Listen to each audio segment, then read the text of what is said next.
The door closed behind him. Not loudly, not with thunder, just with the heavy certainty of wood meeting iron, and a young recruit standing inside a Templar chapter house, knowing there was no easy way back. Before him were men who had already given away their names, their property, their comforts, and their wills. They were knights, but also monks. Soldiers, but also servants of a rule. And here begins the question that has followed the Templars for centuries. Was this initiation a solemn religious reception, a brutal secret test, or a story later sharpened into a weapon by enemies who needed the order destroyed? To understand that mystery, we have to begin before the accusations, before the flames, before the legends hardened into certainty. We begin with the quieter image, a candidate asking to be received before the assembled brothers. Not a stage of occult theater. Not yet. Just a threshold. A man entering a brotherhood that demanded everything. The surviving evidence points us first toward discipline, obedience, and religious commitment. But history has a way of changing its shape when fear enters the room. A private ceremony, perfectly ordinary to those inside it, can become sinister when described by outsiders or by frightened men under pressure. Before we venture further into the shadows, take a moment to subscribe so you never miss a secret that history has tried to forget. And as we begin, leave a comment letting us know where in the world you are watching from tonight. It's a reminder of how far these forgotten echoes can reach. Tonight, we are not chasing the easiest version of the Templar initiation. We are not accepting every dark rumor simply because it sounds compelling. We are stepping carefully into the space between record and legend, where a vow of obedience became one of the most enduring mysteries of the medieval world. Chapter 2. Soldiers who lived like monks. To modern eyes, the Knights Templar can seem almost impossible to hold in a single thought. A knight was supposed to be visible.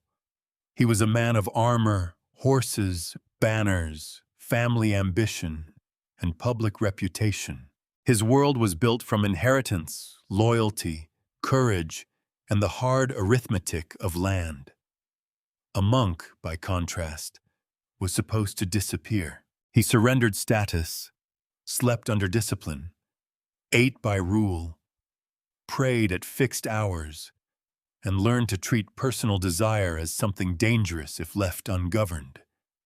The Templars tried to become both. That is the contradiction at the center of their story, and it is worth sitting with it for a moment before entering the darker rooms of accusation and trial.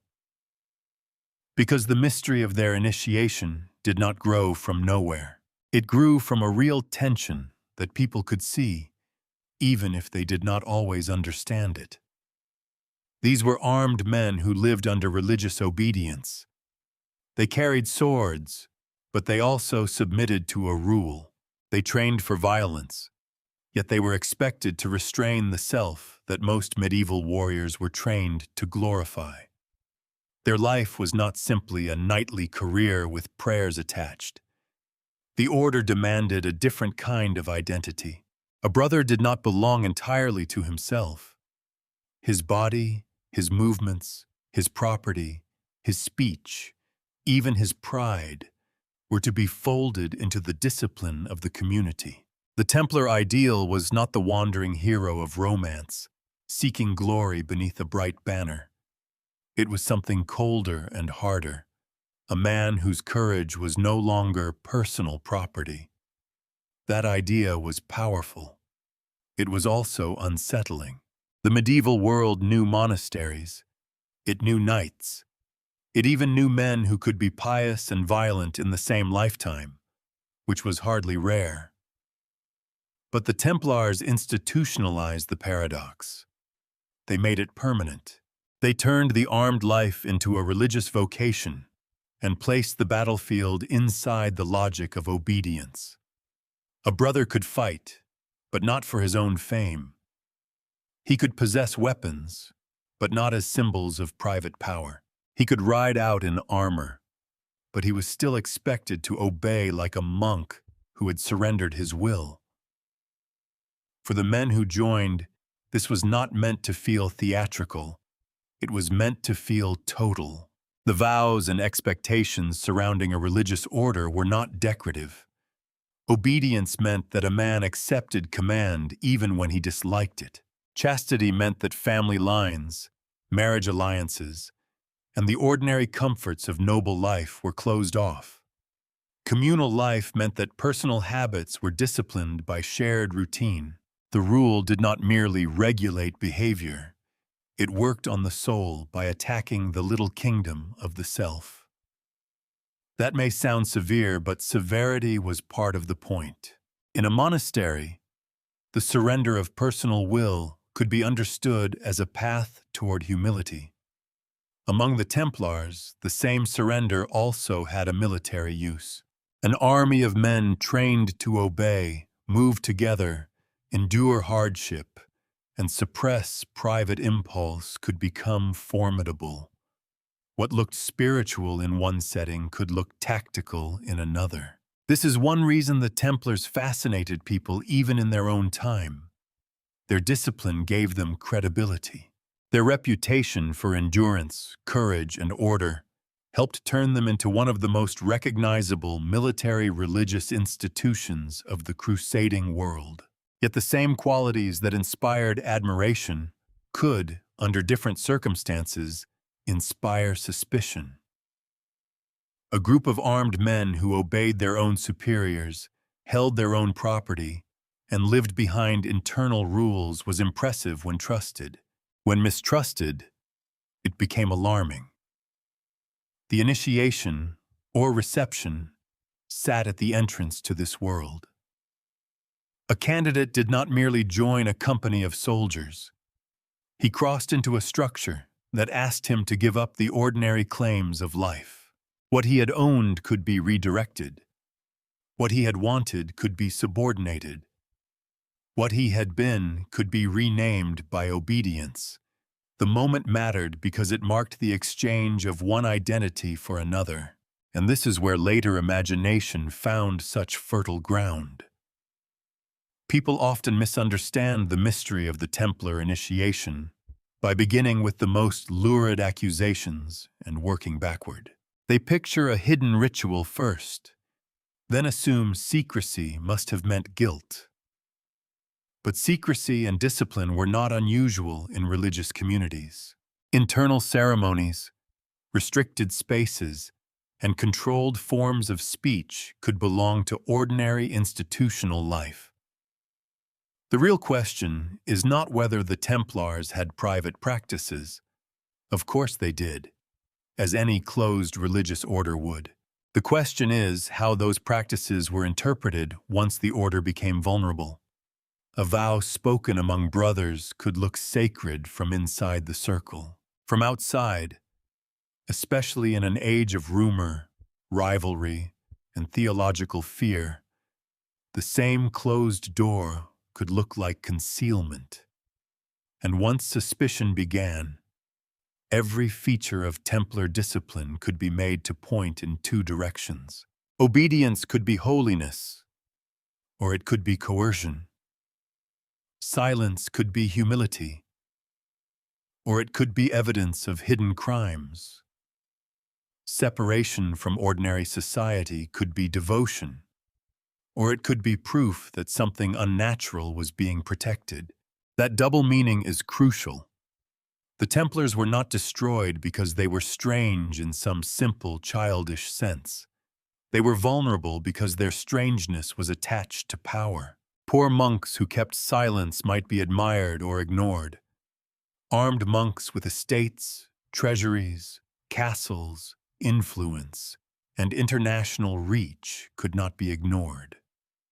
Their discipline made them effective, and their effectiveness made them visible. Their visibility made them useful to allies and irritating to enemies. So the contradiction that gave the order its strength also planted the seed of later danger. They were holy men who fought. They were soldiers who renounced private glory. They were wealthy as an institution, while individual brothers were bound to personal restraint. They were obedient, but not primarily to kings.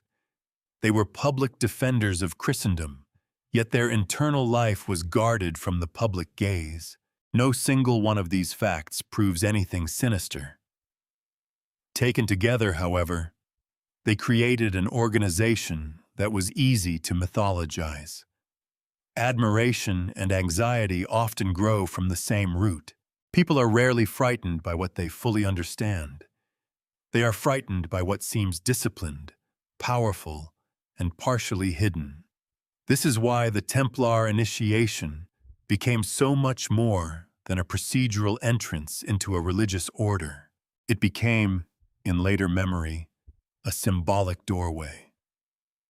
On one side stood the official image, a brotherhood of chastity, obedience, sacrifice, and military service. On the other side, enemies would eventually claim there had been blasphemy, humiliation, and secret corruption. The distance between those two images is the space where the legend lives. But before we follow the legend into the trial records, it is important to remember the quieter foundation. The Templars did not present themselves as rebels against Christian order. They presented themselves as its disciplined servants. Their rule was not built around personal freedom, but around surrender.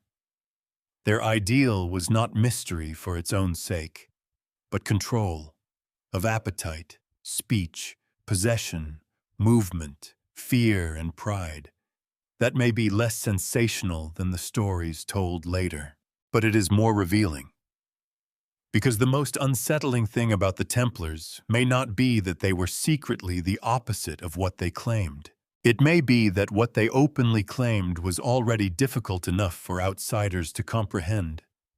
Men trained to kill, commanded to obey, forbidden to live for themselves, and received into a brotherhood where the closing of a door marked the beginning of a life no longer entirely their own.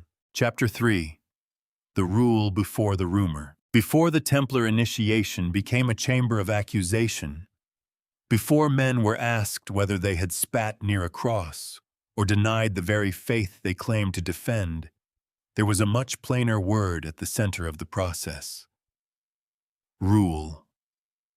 Not rumor, not legend, rule. The surviving regulations of the order do not read like the script of an occult drama.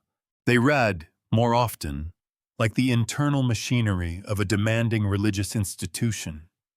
Careful, hierarchical, suspicious of impulse, concerned with obedience, and deeply invested in the idea that a man should not be received lightly. A candidate was not supposed to simply walk in, kneel, and become a brother because the moment felt moving. He had to be examined. He had to ask for reception. The brothers had to approve. The life being offered to him had to be explained, at least in its essential burdens. That detail matters because it changes the emotional shape of the story. The later accusations invite us to imagine the Templar initiation as a hidden trap, a ceremony designed to shock the recruit into submission. But the documented foundation points first toward caution. The order wanted to know who was entering. It wanted to ensure that the candidate understood, at least in theory, that he was stepping into a life of restriction. This was not a loose fraternity of adventurous men gathering under a famous banner. It was a vowed community, and a vowed community had to protect itself from weak intentions, divided loyalties, and men who might regret obedience once obedience became inconvenient. There is something almost administrative about it, and that is precisely why it feels believable. Real institutions, even mysterious ones, usually leave behind traces of procedure. They ask questions. They assign authority. They worry about property, discipline, permission, eligibility, and rank. The Templar rule belongs to that world. It is not glamorous. It is not written to satisfy modern curiosity. But in its dry seriousness, it reveals what the order claimed initiation was meant to be: a controlled entrance into a controlled life. A recruit's request to be received was not merely ceremonial politeness. It placed him in a posture of dependence before the assembled brothers. He was asking to be admitted into their discipline, not negotiating terms as an equal customer. That distinction is important. The order was not selling membership.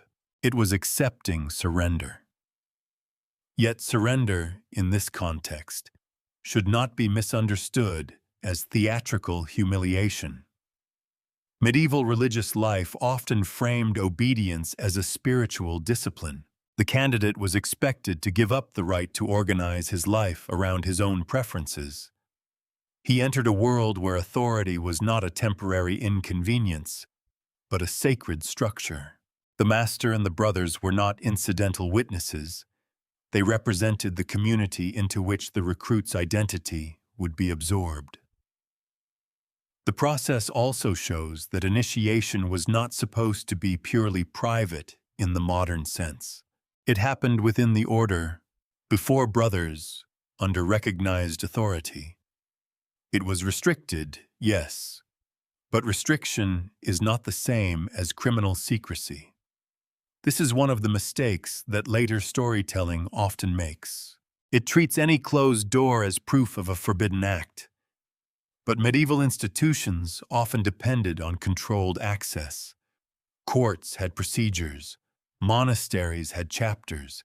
Guilds had internal customs. Religious orders guarded their rules because those rules shaped a shared life.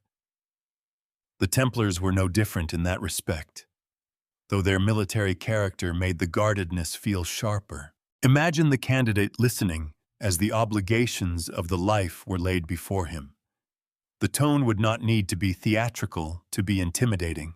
He was being told, in effect, that the self he had brought to the door was not the self that could remain. His possessions, his habits, his comforts, his freedom to come and go, his ability to speak as he pleased, all of these would now be measured against the needs of the order. In a secular household, discipline might bend around rank. In the temple, at least in principle, rank bowed before rule. That principle was easier to write than to live. A nobleman accustomed to command would have to accept being commanded. A fighter accustomed to proving himself would have to restrain the appetite for personal glory. A man with property would have to reckon with the fact that property, once redirected toward the order, no longer served his private future. The initiation mattered because it formalized this inward dislocation. It was not only a welcome, it was a narrowing. The surviving rule also reminds us that the Templars were anxious about sincerity. This is understandable. A man might want the prestige of the white mantle without the discipline beneath it. He might seek refuge from debt, disgrace, fear, or family conflict. He might be drawn by the romance of holy warfare and recoil when confronted with communal obedience. The order had every reason to ask whether a candidate truly understood what he was requesting. This is where the sober evidence becomes more interesting than legend. A lurid secret ritual would be shocking, but simple. It would give the story an easy villain and an easy explanation. The order was corrupt because its initiation was corrupt. The rule suggests a more complicated picture. It shows an institution trying to guard a difficult identity, one that required men to become something the medieval world admired and distrusted at the same time. The Templars were not simply recruiting soldiers. They were attempting to manufacture obedient warriors for a sacred cause. That word, manufacture, may sound too modern, but it captures something essential. A religious order does not merely collect people who already fit. It shapes them. It repeats expectations until they become reflex. It regulates the body in order to discipline the will. It takes private ambition and tries to bend it toward a communal mission. Initiation was the first formal pressure in that process. And still, we have to be careful. The existence of a rule does not prove that every reception followed it perfectly. Institutions often describe themselves in ideal terms. A written regulation can tell us what was supposed to happen, not always what happened in every room, in every region, under every superior. There may have been variations. There may have been roughness, haste, local custom, misunderstanding, even abuses of authority. The evidence does not allow us to turn the rule into a flawless mirror, but it does give us a baseline, and that baseline is not a blasphemous spectacle. It is discipline. This distinction becomes crucial once the trial accusations appear. If a brother later confessed that his initiation involved shocking acts against Christian symbols, we have to ask how that testimony relates to the order's documented norms. Was he describing a hidden practice that the written rule concealed? Was he repeating something forced from him under fear? Was he remembering a distorted local abuse rather than an official ritual? Or was the entire accusation shaped by interrogators who already knew what kind of confession they wanted?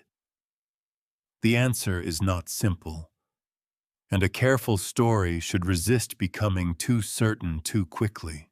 What can be said with more confidence is that the official entrance into the Templar life was framed as reception into discipline. The candidate asked, the brothers judged, the rule was read or explained. Authority approved. A man crossed from ordinary life into a system that claimed his obedience. That may sound restrained beside the legends. It may lack the violent color of later accusations. But it brings us closer to the real historical tension. The Templar initiation was powerful not because we can prove it contained hidden blasphemy, but because it marked the moment a private person became part of an institution that many outsiders could not easily see, control, or fully understand. The rumor came later. The rule came first. Chapter 4. A ceremony called reception. The word initiation carries a certain weight now. It suggests passwords, tests, hidden gestures, a room arranged to unsettle the person entering it. It invites the imagination to lean forward.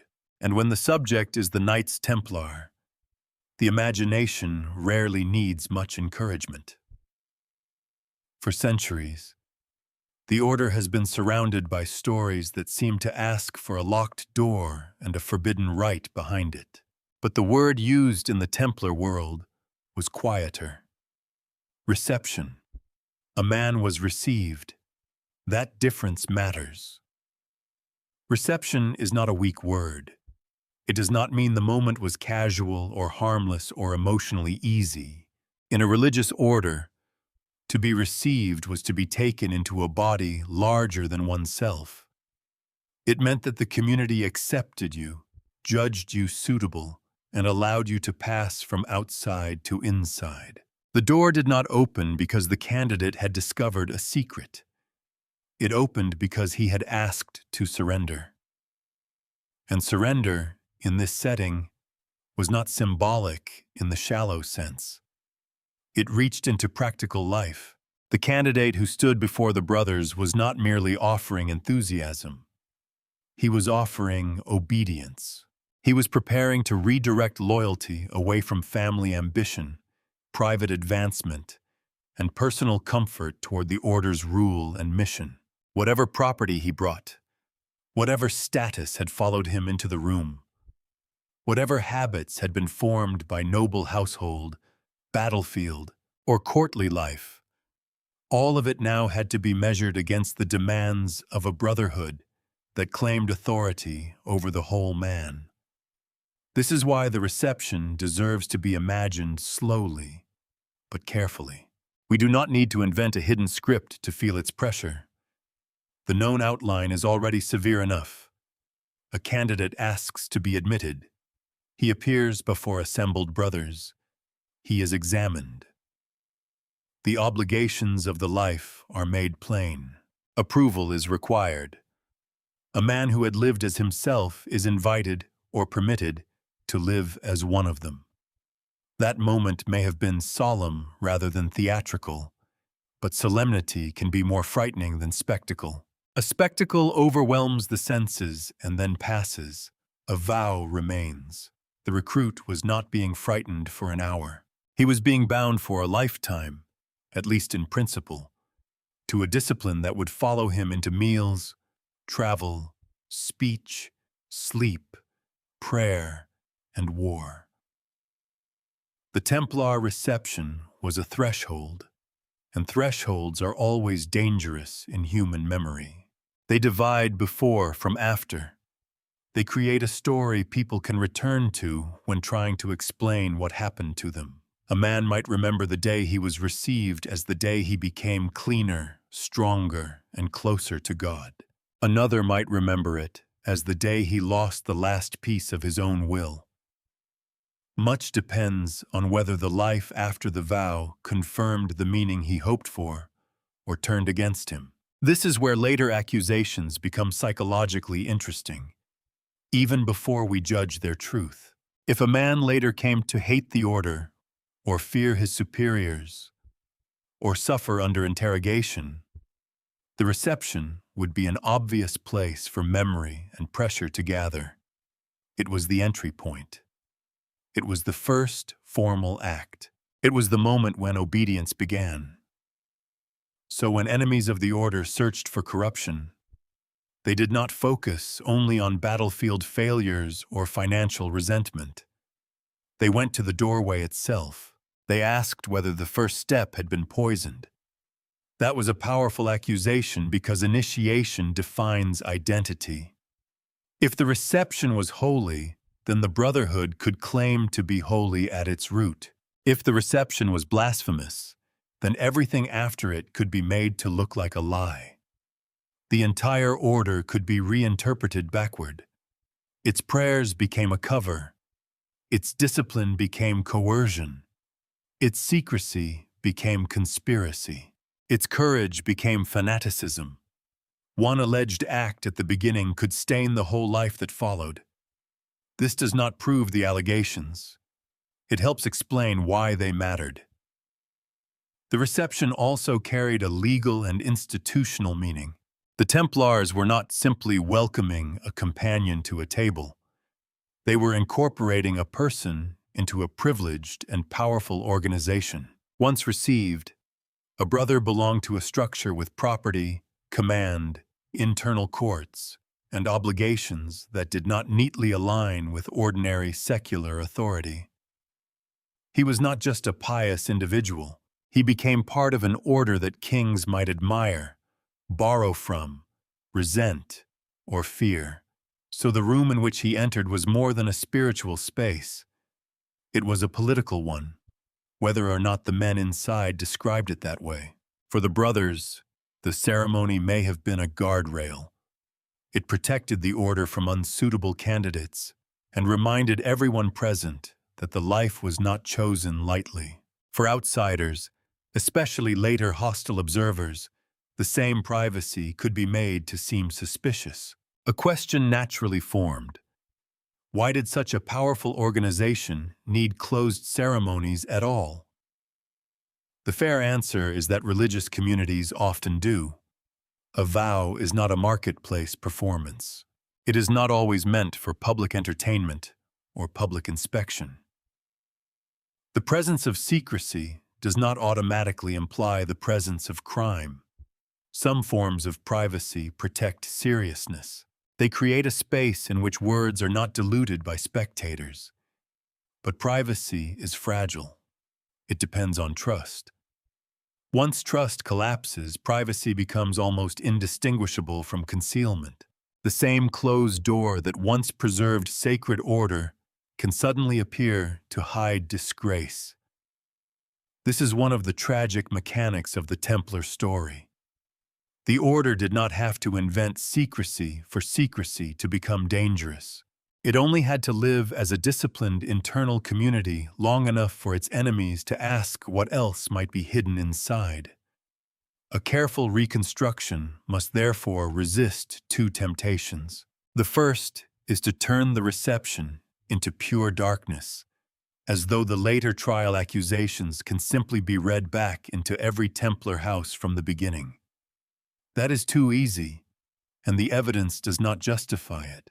The second is to make the ceremony so clean and abstract that we forget how intense it must have been. A life of obedience is not gentle simply because it is religious. It asks a person to yield repeatedly in ways that can feel noble when freely embraced and crushing when enforced. The truth we can approach with more confidence lies between those extremes. The Templar reception was likely not the wild theater imagined in later legend, but neither was it a polite enrollment. It was a serious act of transformation. It told a man that his future would no longer be organized around private desire. It placed him under brothers who would watch him, command him, correct him, and expect him to endure. It brought him into a community where identity was not expressed through freedom, but through submission to a shared rule. This is why the door matters. Not because we know that something monstrous waited behind it. We do not. But because the door marked the boundary between the ordinary world and an institution that demanded unusual trust from those who entered it. The candidate had to trust that obedience would lead to salvation, not abuse. The brothers had to trust that the candidate was sincere, not opportunistic. The outside world had to trust that a private reception inside a wealthy military order was disciplined, not corrupt. For a time, that trust held. Then came failure in the Holy Land, criticism from outside, resentment from rulers, and the slow gathering of suspicion. When the accusations finally arrived, they struck at the reception because the reception was the perfect symbolic target. Break the meaning of the entrance, and you break the meaning of the order. So we return to the young recruit before the assembled brothers. No need for invented idols. No need for secret words placed in his mouth by modern fantasy. The real tension is quieter and more human. He asks to be received. He is warned, judged, and accepted. The brothers see a new servant of the temple. History, looking back through trial records and smoke, sees something far less certain. A doorway, a vow, and a mystery made larger by everything that happened after. Chapter 5. Silence as a sacred weapon. Silence can be holy. It can also be frightening. Inside a religious order, silence is rarely empty. It is a form of training. It slows the tongue before it outruns the conscience. It teaches a person to listen before speaking, to obey before arguing, to let the rhythm of the community shape private instinct. For monks, silence could be a guardrail around the soul. Too much speech invited vanity, gossip, complaint, boasting, and all the tiny rebellions by which the self tries to reclaim its throne. For the Templars, silence carried another purpose as well. They were not only men of prayer, they were a military brotherhood. In such a world, controlled speech was not merely spiritual discipline, it was organizational strength. Men who could restrain themselves in a chapter house might also restrain themselves under command. Men trained not to answer every impulse might become men who could hold formation, keep counsel, and act as part of a body rather than as scattered individuals chasing private courage. This is easy to miss if we imagine medieval knights only as loud, armored figures of personal glory. The Templar ideal pushed against that image. A brother was not supposed to be a wandering hero advertising his own greatness. He was meant to be reliable, predictable, governed. The order's strength depended not only on swords and horses, but on the suppression of individual noise. A man who could not govern his mouth might not govern his will. That sounds severe, but severity was woven into the life. Speech, movement, eating, clothing, possessions, and travel could all be placed under rule. The body became a kind of map on which obedience was drawn, where a brother went, when he spoke, how he behaved among others, what he could claim as his own. None of these belonged entirely to personal choice. The Templar life narrowed the field of ordinary freedom so that discipline could become second nature. From within the order, this could look like devotion. From outside, it could look like a wall, and walls invite stories. There is a particular danger in any closed institution that becomes powerful. The habits that make sense internally begin to look suspicious externally. A monk's silence in a cloister may be admired.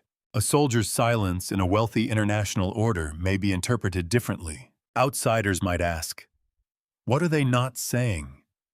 What are they trained to hide? Why do they obey their own superiors so completely? Why does their loyalty seem to move along channels that kings and ordinary bishops cannot easily command? The same discipline that made the Templars impressive also made them difficult to read. A loose and disorderly group reveals itself through its chaos. People talk, they boast, they contradict one another. They leak secrets without even intending to. A disciplined order is harder to penetrate. It does not explain itself casually. It does not scatter its inner life into public conversation. Its members are trained to keep the boundary intact. That boundary, for a long time, protected the order's seriousness. But suspicion changes the meaning of every virtue. Silence becomes not humility, but concealment. Obedience becomes not sacrifice, but fear. Restricted movement becomes not discipline, but imprisonment.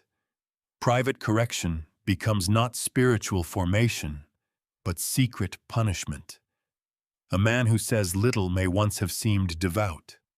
Later he seems coached. A brother who refuses to gossip may once have seemed honorable.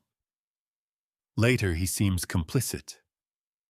This is one of the quiet tragedies of the Templar story.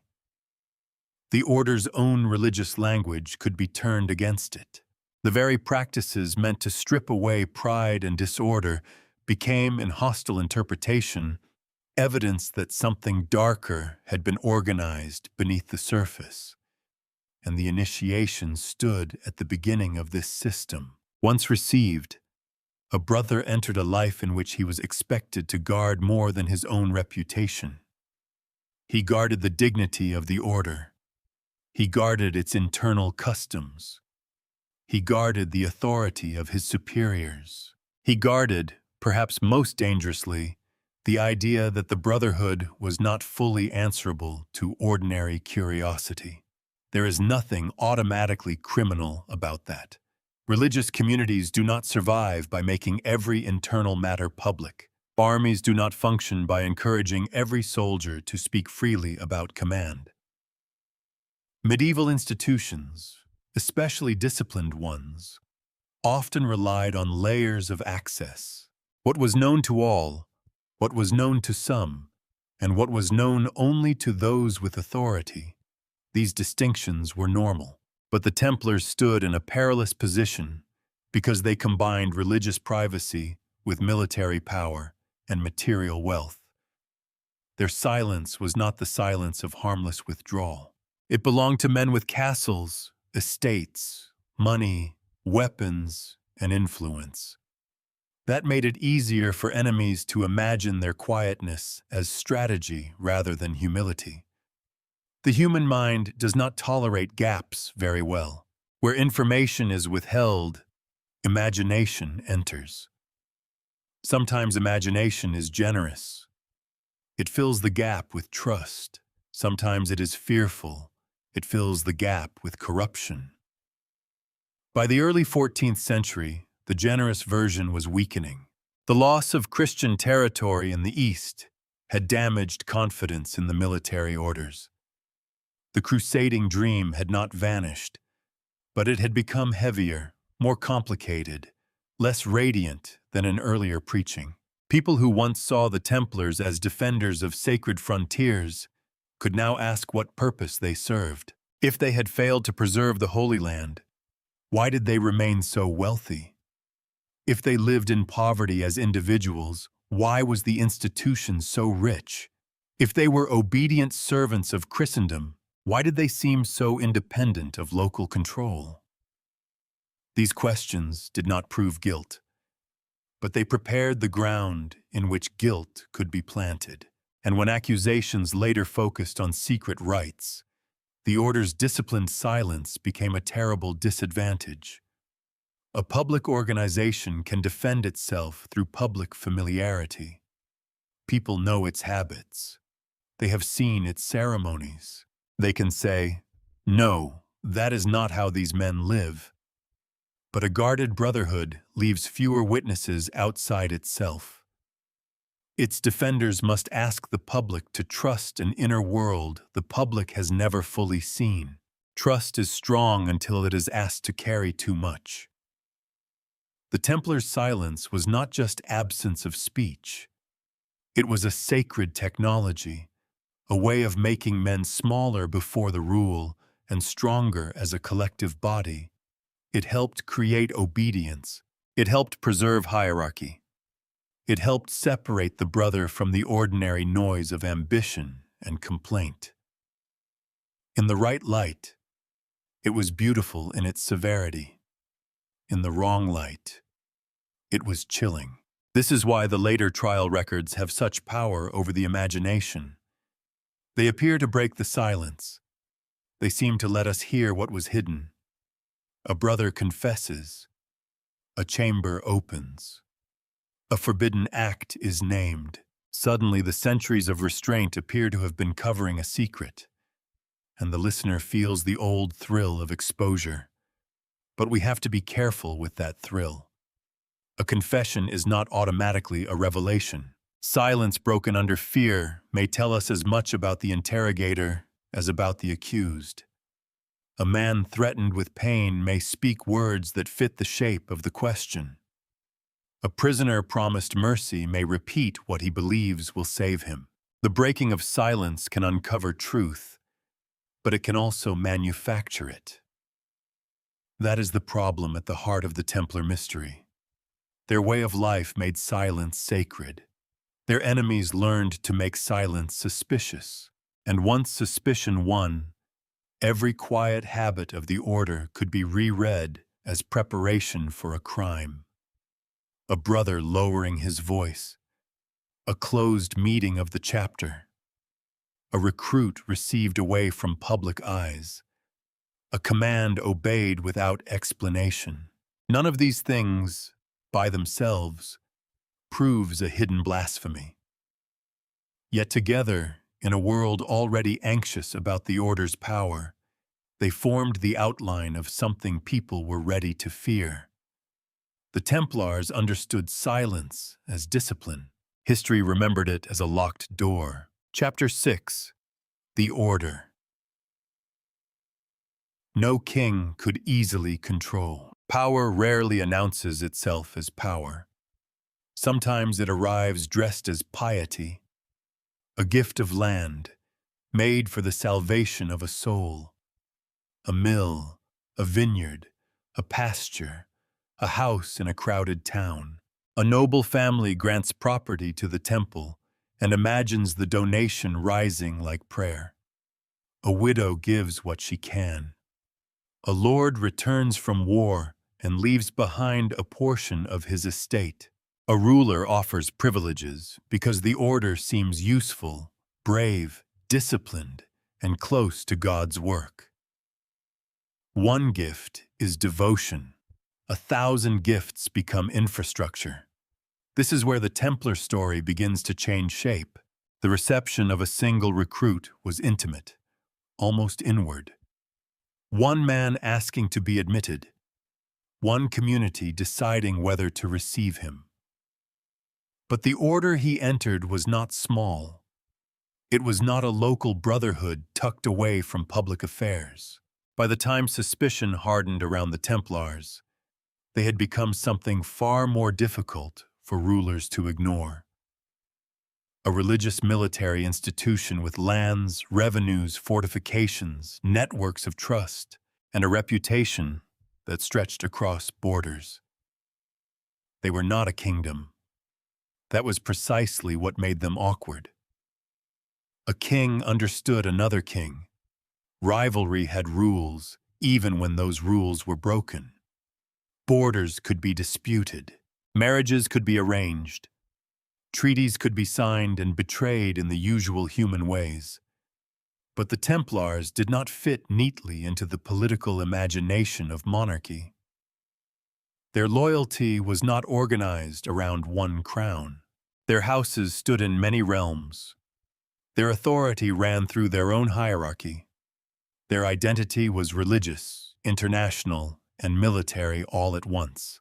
To admire them was easy when they served a purpose. To control them was another matter. This does not mean the Templars were all-powerful, or that they floated above medieval society like some secret empire. That is one of the traps of later legend. The real Templars depended on patrons, privileges, donations, local relationships, and the shifting fortunes of crusading politics. They could be criticized. They could be pressured. They could be resented. Their strength was not absolute, but it was unusual. An individual brother might own nothing in the personal sense, yet the order could hold considerable wealth.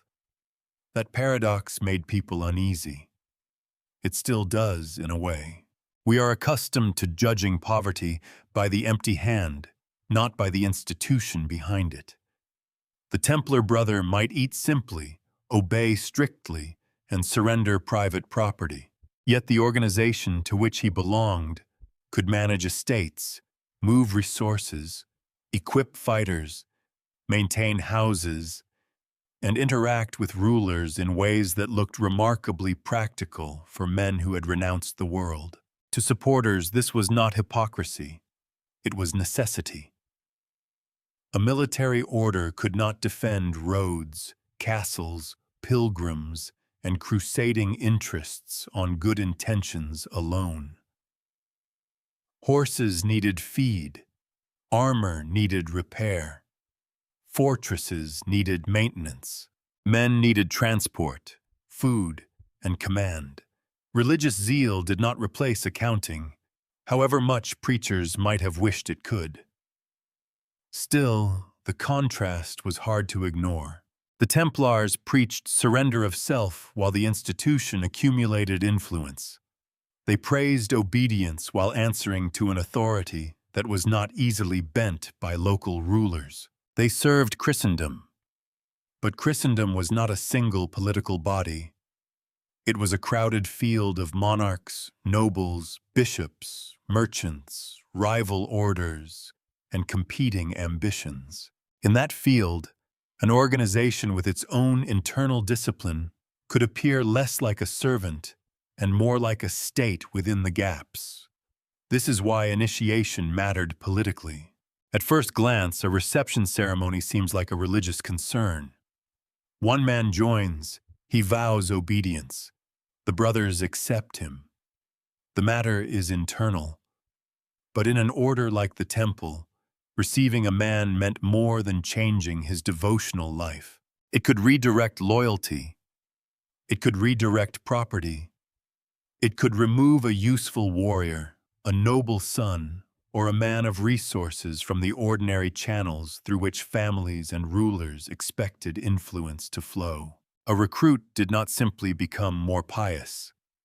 He became less available to marriage arrangements, less available to inheritance strategies, less available to the ambitions of a household, less available, at least in some respects, to a king who wanted men and money firmly within reach.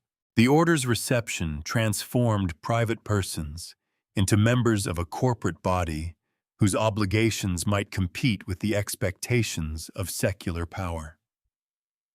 That is the kind of detail that makes a ceremony dangerous. Not because the ceremony must have contained something scandalous, but because it represented a transfer. The recruit crossed a line, and something crossed with him. Loyalty, labor, reputation, perhaps property, perhaps connections. The closed door of reception did not merely conceal words. It protected a mechanism by which the order renewed itself. Every powerful institution has such mechanisms. Universities examine and admit.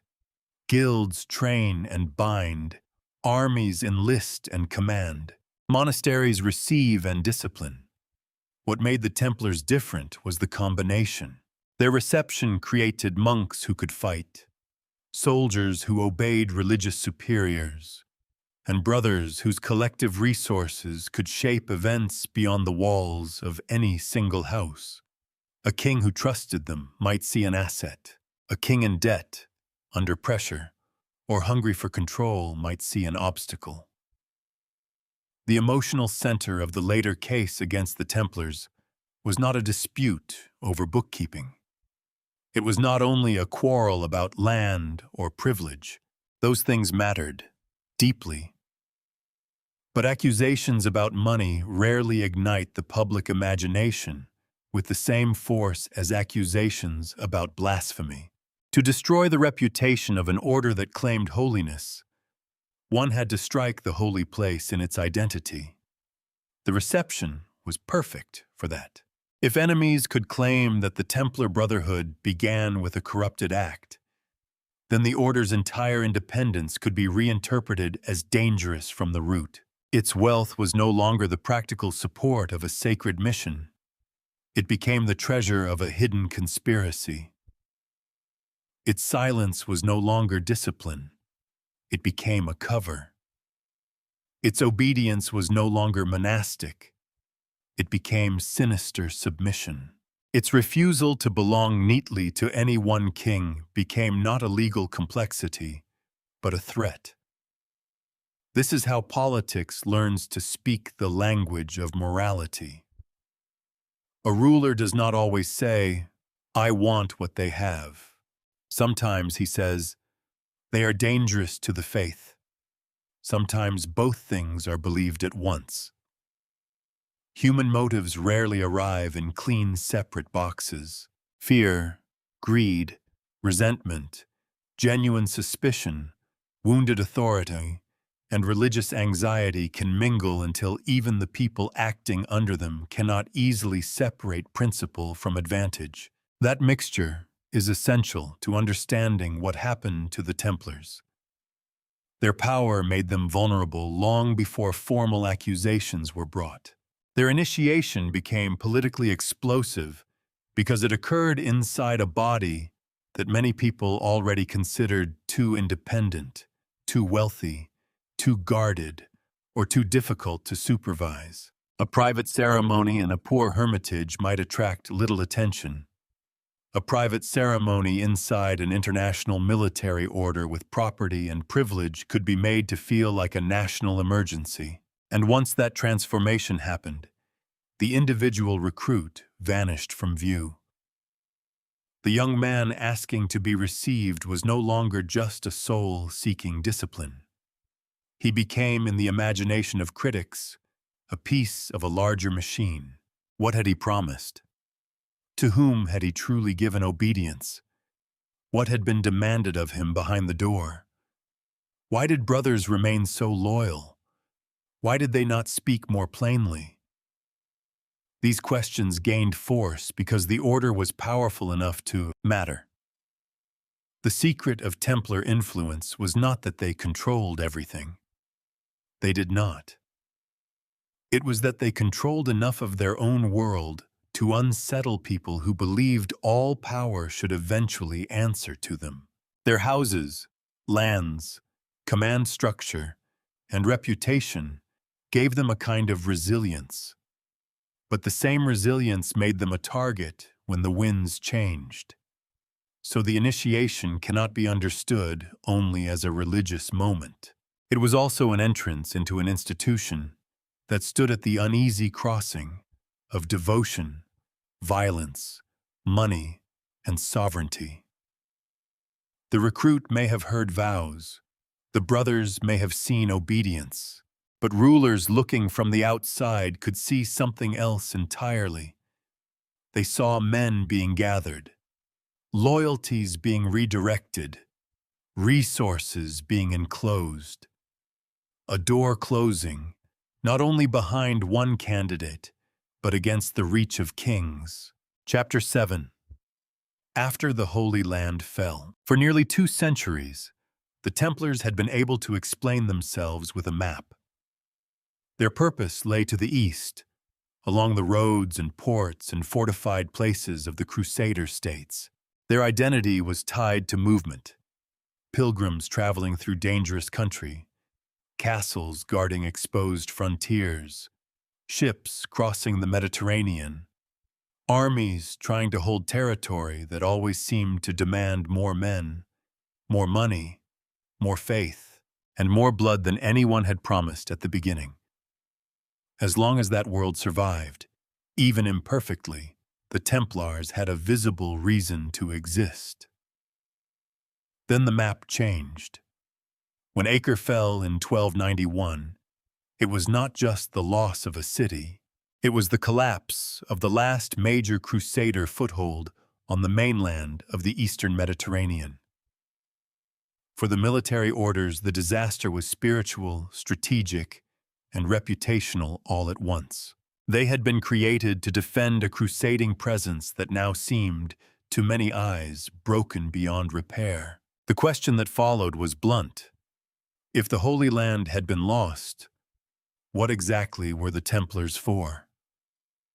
That question was dangerous because it sounded practical, but carried accusation inside it. Critics did not need to prove secret blasphemy to begin weakening the order. They could start with failure. The Templars had wealth, discipline, lands, privileges, and a military reputation carefully built over generations. Yet Jerusalem had been lost long before, and now Acre was gone as well. To defenders of the order, that was an unfair measure.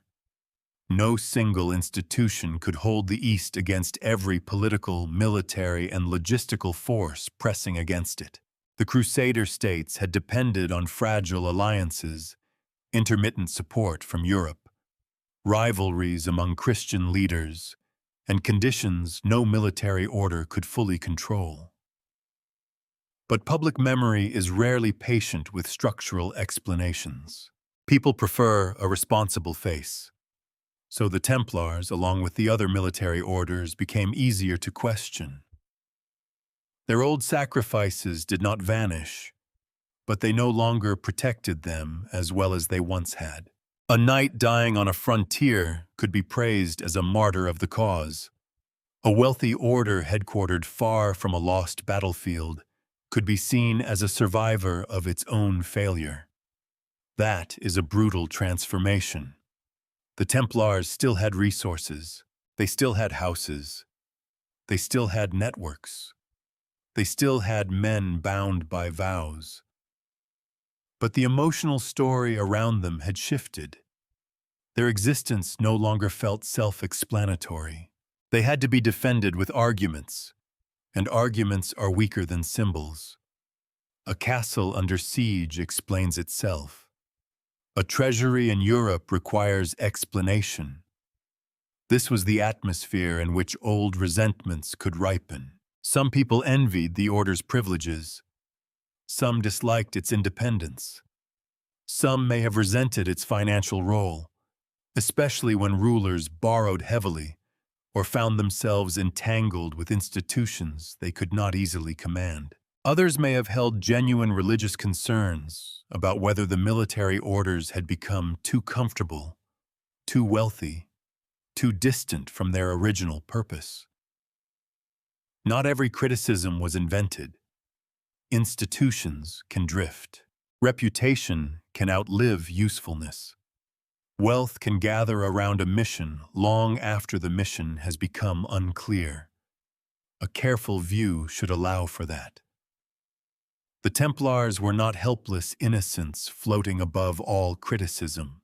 They were a large, privileged institution in a world where privilege always produced friction. They had enemies, rivals, disappointed allies, and former insiders who may have carried grievances. Their secrecy, discipline, and internal authority made them hard to evaluate from the outside. After the disasters in the East, the old trust that had once made those qualities admirable began to thin.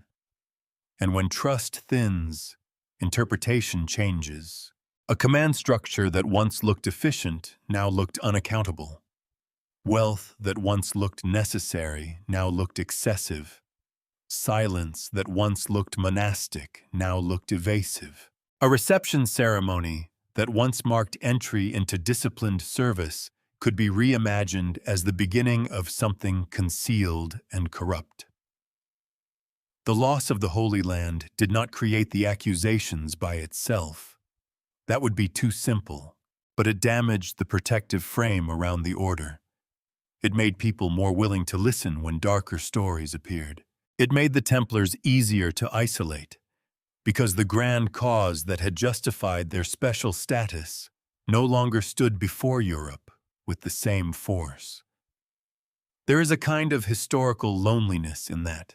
The Templars had been built for a frontier. When that frontier disappeared, they remained, armed, wealthy, disciplined, and increasingly difficult to explain. They still spoke the language of crusade, but the age around them had grown more suspicious of crusading promises. The dream had not died, but it had become burdened by disappointment.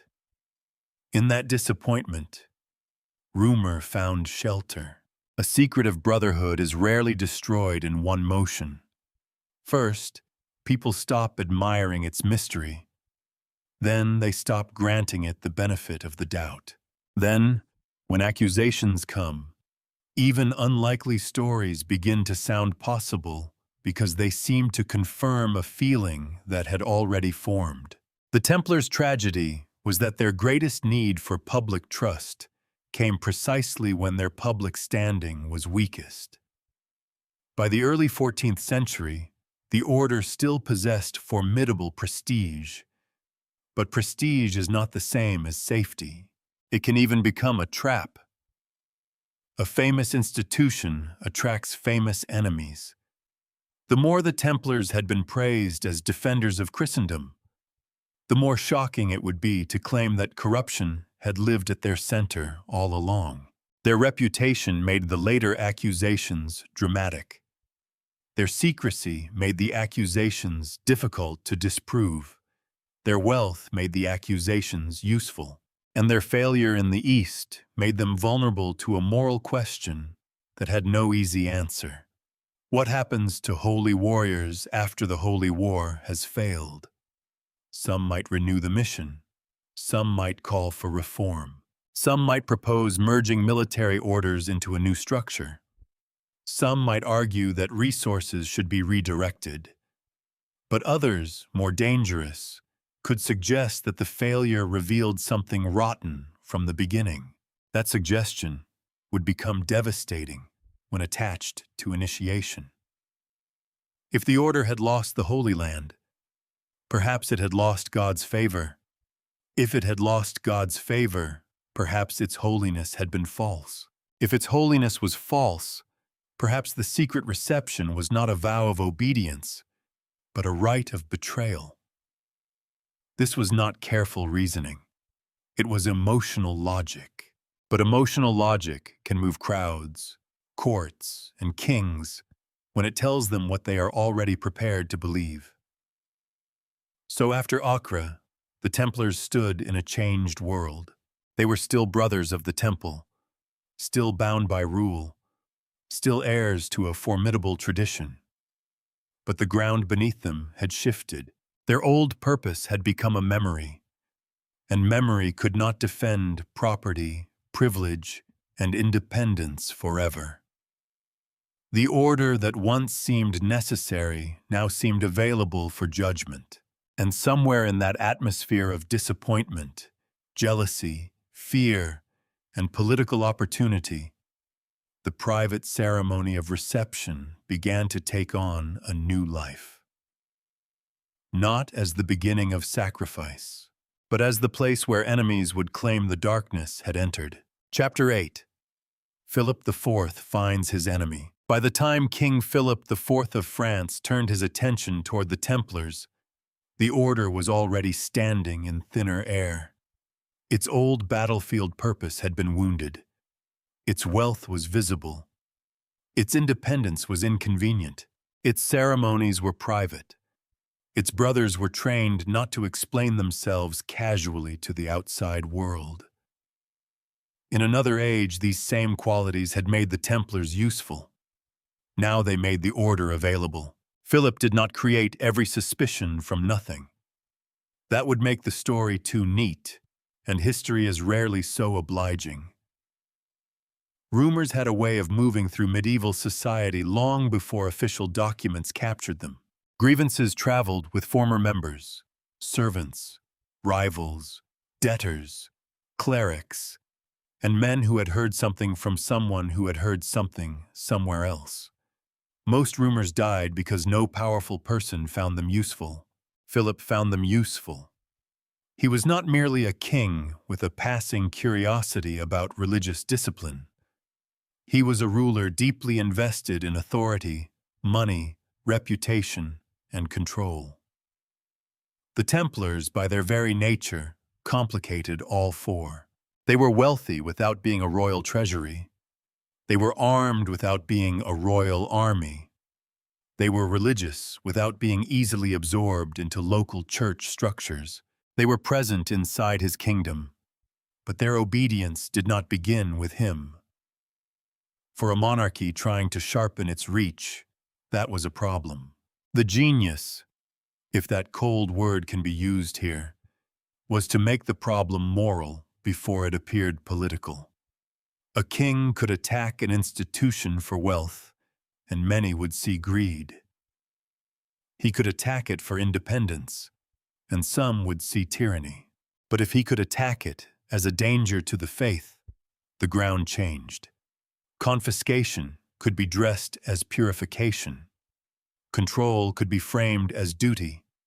A campaign against a powerful order could be made to look like an emergency of salvation. That is where the accusations around initiation became so important. A charge of bad administration might damage the Templars. A charge of arrogance might embarrass them. A charge of financial misconduct might invite reform. But a charge that brothers were received through acts of blasphemy struck the order at its heart. It did not say the Templars had failed their mission. It said their mission had been false from the beginning. Think of the emotional force of that. The Templars had built their identity around sacrifice for Christendom. Their public image depended on obedience, chastity, courage, and religious service. If the first act of entering the brotherhood involved denying Christ, insulting the cross, or submitting to obscene commands, then the entire structure could be inverted. Their holiness became theater. Their vows became mockery. Their silence became conspiracy. Their closed reception, once a solemn threshold, became the alleged doorway into corruption. This was not just accusation, It was narrative warfare. Philip's agents gathered material from hostile, frightened, or disaffected voices. The value of such testimony is difficult to measure. Some witnesses may have believed what they said. Some may have repeated gossip. Some may have carried personal anger. Some may have understood, very quickly, what kinds of claims royal investigators wanted to hear. In a climate of pressure, evidence does not arrive clean. It arrives already touched by fear, ambition, resentment, and expectation. That does not mean every word was automatically false. A careful investigation cannot simply throw away testimony because it is ugly or inconvenient. But neither can it treat accusations gathered under hostile conditions as a clear window into hidden truth. The question is not only what was said, it is who asked, under what pressure, for what purpose, and with what consequences waiting behind the answer. By 1307, the machine had begun to move. The arrests in France were sudden and coordinated, the kind of action that reveals preparation. The Templars were not slowly invited into public debate. They were seized. Their houses were entered. Their brothers were taken into custody. The order's disciplined privacy, which had once protected its internal life, became useless the moment royal power decided to break through the door from the outside. And here the story turns especially dark, because the charges did not merely accuse individuals of private sin. They accused a system. A single corrupt brother could be punished. A single abusive superior could be condemned. But an initiation crime suggested that corruption was built into the act of becoming a Templar. It implied repetition. It implied instruction.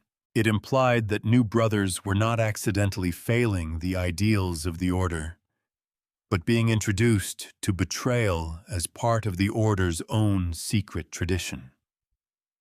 That is why the reception was the emotional center of the case. It gave prosecutors a beginning. Every institution has weak points: a scandal, a failed leader, a financial dispute, a political enemy. But if you can corrupt the origin story, you do not need to win every smaller argument. The beginning infects the whole. A brother who fought bravely could be dismissed as deceived or complicit. A commander who prayed publicly could be called a hypocrite.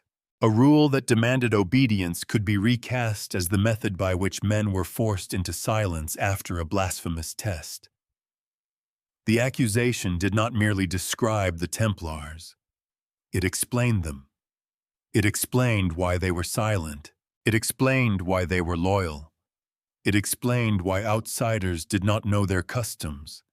It explained why they were wealthy and independent and difficult to control. Not fairly, necessarily. Not truthfully, necessarily. But powerfully. And in politics, a powerful explanation can be more dangerous than a proven one. Philip's campaign also understood the importance of speed. Suspicion works best when the accused cannot answer before the public imagination has been shaped. Once people hear that a holy military order may have denied Christ in secret ceremonies, the stain spreads faster than correction. Even denial becomes part of the drama. Of course they deny it. Of course they kept it hidden. Of course the silence continues. The trap is almost perfect. The Templars' own virtues could be turned into evidence against them. Their obedience made them look controlled. Their restraint made them look evasive. Their private reception made them look guilty. Their loyalty to the brotherhood made them look as though they feared revealing what had happened inside it. This is how a closed institution can be defeated by the meanings others attach to its closure. Philip did not need every person in France to understand the complicated legal status of the order. He did not need them to follow the long history of crusading failure, papal privilege, military finance, or institutional rivalry. He needed a story that could be felt in the bones. Men who claimed to defend Christ had betrayed him in the dark. That story was devastating. It was also perfectly suited to an age terrified of hidden heresy. Medieval society did not treat religious error as a private opinion. Heresy threatened the community, the soul, the order of the world. To accuse the Templars of secret blasphemy was to place them beyond ordinary criticism. It moved them into the realm of spiritual danger, where harsh measures could be justified as protection. And so, the recruit at the door becomes, once again, the central image. Only now we see him through the eyes of Philip's prosecution. He is no longer a man asking to be received into discipline. He is a witness to an alleged crime. The brothers around him are no longer solemn guardians of a rule. They are potential conspirators. The private ceremony is no longer a vow. It is a scene waiting to be described under interrogation. Whether that description revealed reality or served power is the question that refuses to leave the story. What is clear is that Philip had found the vulnerable place. Not the Templars' castles, not their bank accounts, not their battlefield record. Those mattered, but they were not enough. He found the doorway, and once he convinced enough people that something monstrous had happened there, the Order's own identity began to close in on it like a verdict. Chapter 9. The Accusations in the Dark. The accusations were designed to wound before they were understood. They did not begin with small misconduct. They did not merely suggest that some brothers had grown lazy, greedy, proud, or too comfortable behind their privileges. Those would have been serious charges, but ordinary ones. Medieval institutions were often accused of corruption, and the language of reform was familiar. The case against the Templars went deeper. It claimed that the corruption began at the doorway. According to the charges recorded in the trials, new brothers were made to deny Christ. Some were accused of spitting on or near the cross. Others described illicit kisses, acts of humiliation, strange commands, and the worship of an idol or mysterious head. In some versions, the details shifted. Not every confession matched every other confession. The pattern was powerful, but uneven, and that unevenness matters. Because we are not looking at a clean transcript of a hidden ceremony. We are looking at accusations. That distinction must stay with us. The trial records preserve what men were made to answer, what some confessed, what some denied, and what later generations struggled to interpret. They do not give us a simple window into the chapter house. They give us a contested archive shaped by fear, power, legal pressure, and religious imagination.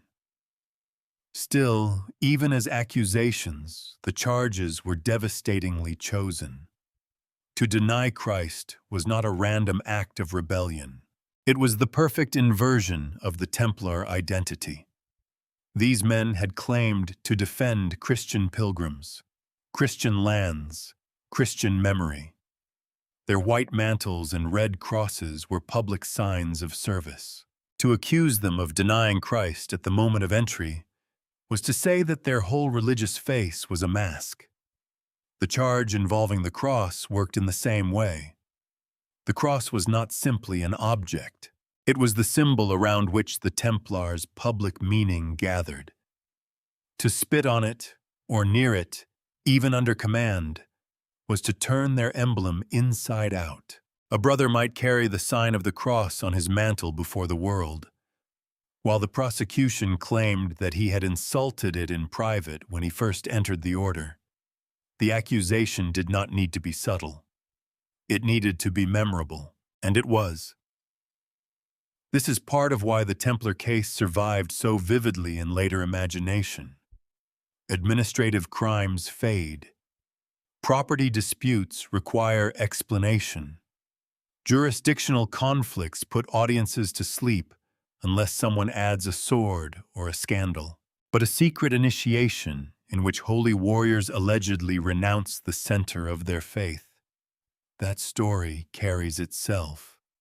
It has shape, shock, and contradiction.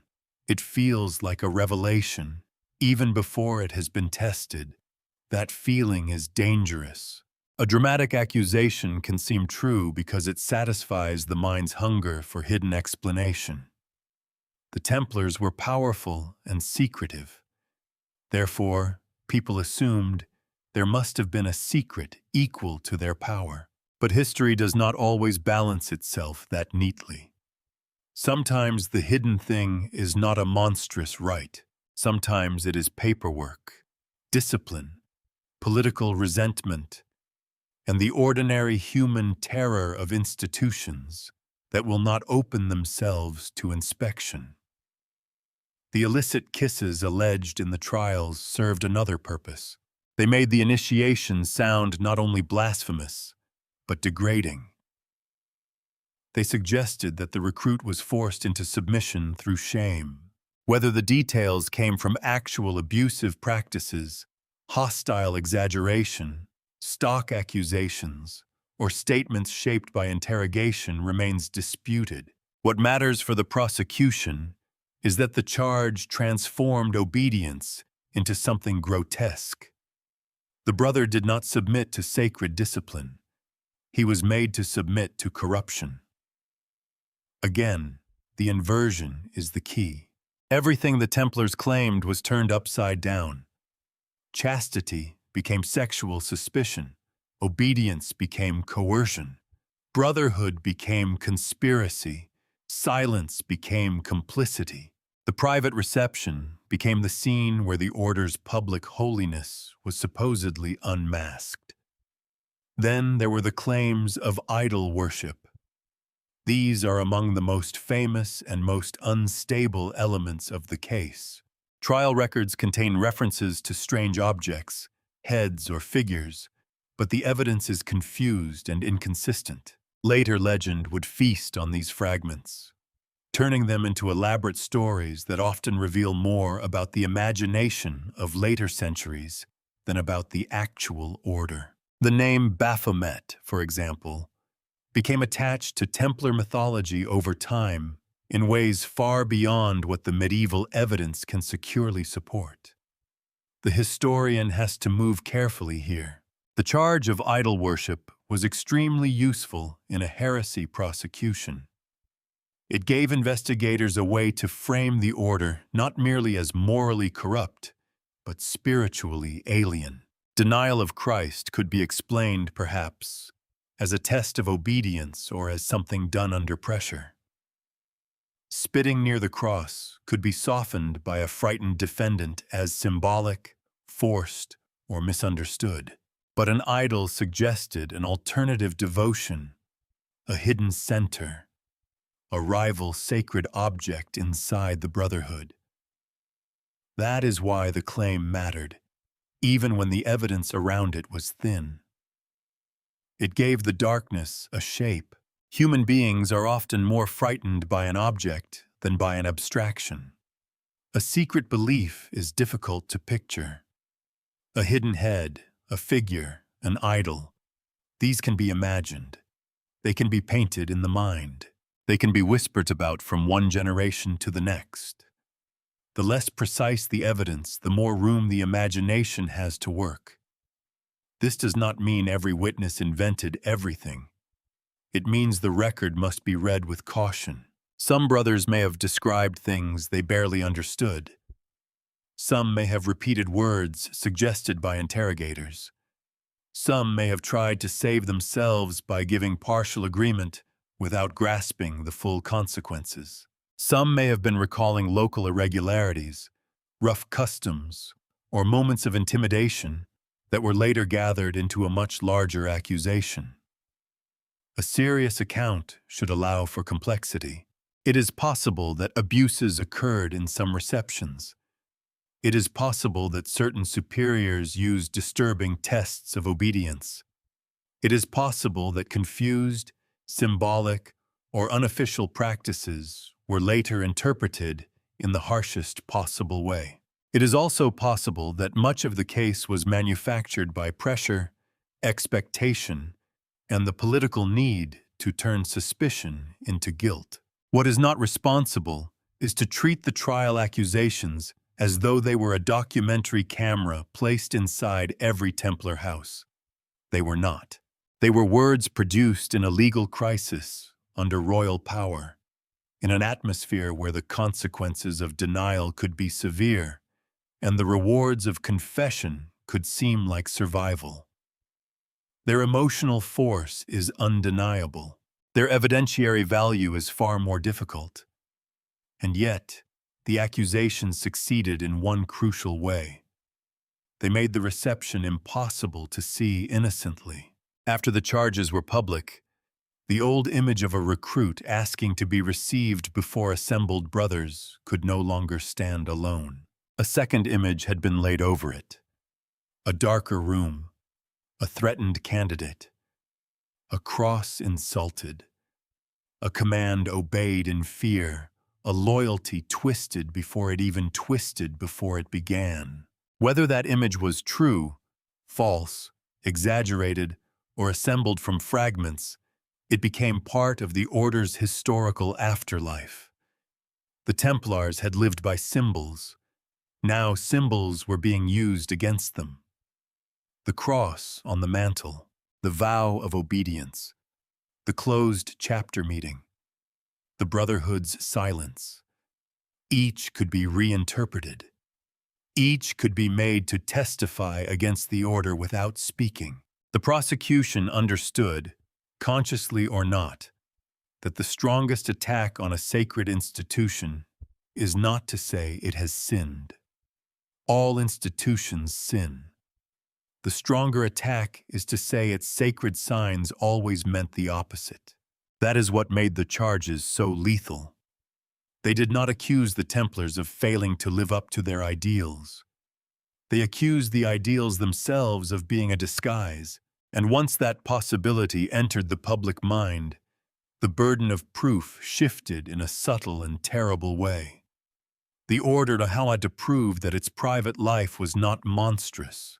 But how does a silent brotherhood prove what did not happen behind a closed door? How does it defend a ceremony witnessed mainly by its own members, when those members are imprisoned, frightened, divided, and interrogated? The accusation had found the perfect darkness, not because the darkness proves guilt, but because, in that darkness, fear could see whatever power needed it to see. Chapter 10. Confession under pain. A confession can look like the end of a mystery. The accused speaks. The hidden thing is named. The record receives the words, and later readers, sitting at a safe distance from the room, feel the old temptation to say, "There it is." Proof. But in the Templar trials, confession is not the end of the mystery. It is where the mystery becomes more dangerous. The brothers arrested in France were not questioned in a calm world. They were imprisoned, isolated, threatened, and in many cases subjected to torture. Their interrogators were not neutral listeners, patiently waiting to see what truth might emerge. They carried accusations already shaped in advance. They had a story of secret initiation crimes, and the men before them were pressed to confirm it. That does not mean every confession can be dismissed with a wave of the hand. History is not served by replacing one certainty with another. Some Templars did confess to acts that resembled the charges: denial, spitting, shameful gestures, forbidden commands. Some gave details, Some named superiors, some described their reception as a moment of fear or confusion. But the conditions under which these words were produced cannot be treated as a footnote. They are central. Torture does not simply cause pain. It changes the meaning of speech. It turns language into a tool of survival. The prisoner learns quickly that words can end a session, soften a threat, bring food, bring mercy, or at least delay the next descent into terror. Under such pressure, the question is no longer only, "What do I remember?" It becomes, "What answer will make this stop?" That question can reshape a human being. Imagine a brother who had entered the temple years before, perhaps decades before. His reception may have been solemn, strange, intimidating, or ordinary. Memory itself may already have blurred the edges. Then he is arrested without warning. The order he trusted has been branded dangerous. His superiors are in custody. The king's officers speak as though guilt is known. The accusations are repeated with terrible confidence. Pain waits nearby, or has already begun. Now he is asked about a door he once passed through. Did you deny Christ? Did you spit on the cross? Were you kissed in shame? Were you told never to reveal the customs of the order? The interrogator's questions do not merely seek memory. They supply architecture. They build a room in which the answer is expected to fit. A frightened man may resist. He may also search his past for anything that can be bent toward the question. Perhaps he remembers being warned harshly. Perhaps he remembers a symbolic test he did not understand. Perhaps he remembers being told that obedience mattered more than fear. Perhaps he remembers nothing of the kind, but understands that denial will be treated as defiance. Under pain, even innocence becomes difficult to say clearly.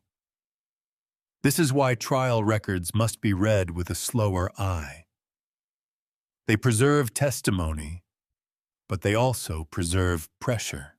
They tell us not only what Templars said, but what the legal machine was trying to make sayable. In many cases, confession did not arise like a spring from the ground. It was extracted, guided, rewarded, punished into shape. The medieval world did not view torture exactly as modern readers do. In legal settings, it could be treated as a method for uncovering truth when suspicion was strong. But that belief rested on a dangerous assumption. That pain would break lies more reliably than it broke people. The Templar case shows the flaw with almost unbearable clarity. Pain may force a secret from a guilty person. It may also force a story into the mouth of a terrified one. And once a confession existed, it gained a life of its own. A brother's words could be used against other brothers. The repetition of similar claims created the appearance of pattern. The appearance of pattern strengthened the case. The stronger the case appeared, the more pressure could be justified. The process fed itself. What began as accusation became confirmation, and confirmation demanded further confession. This is the dark rhythm of institutional fear. There were also promises of mercy, another quieter form of pressure. A man who confessed might hope to live. A man who denied might face harsher treatment. When survival is made conditional on agreement, testimony becomes unstable. It may still contain truth, but it no longer belongs entirely to conscience or memory. It belongs to negotiation with power.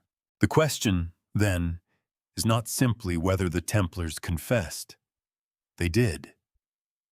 The question is what their confessions can bear.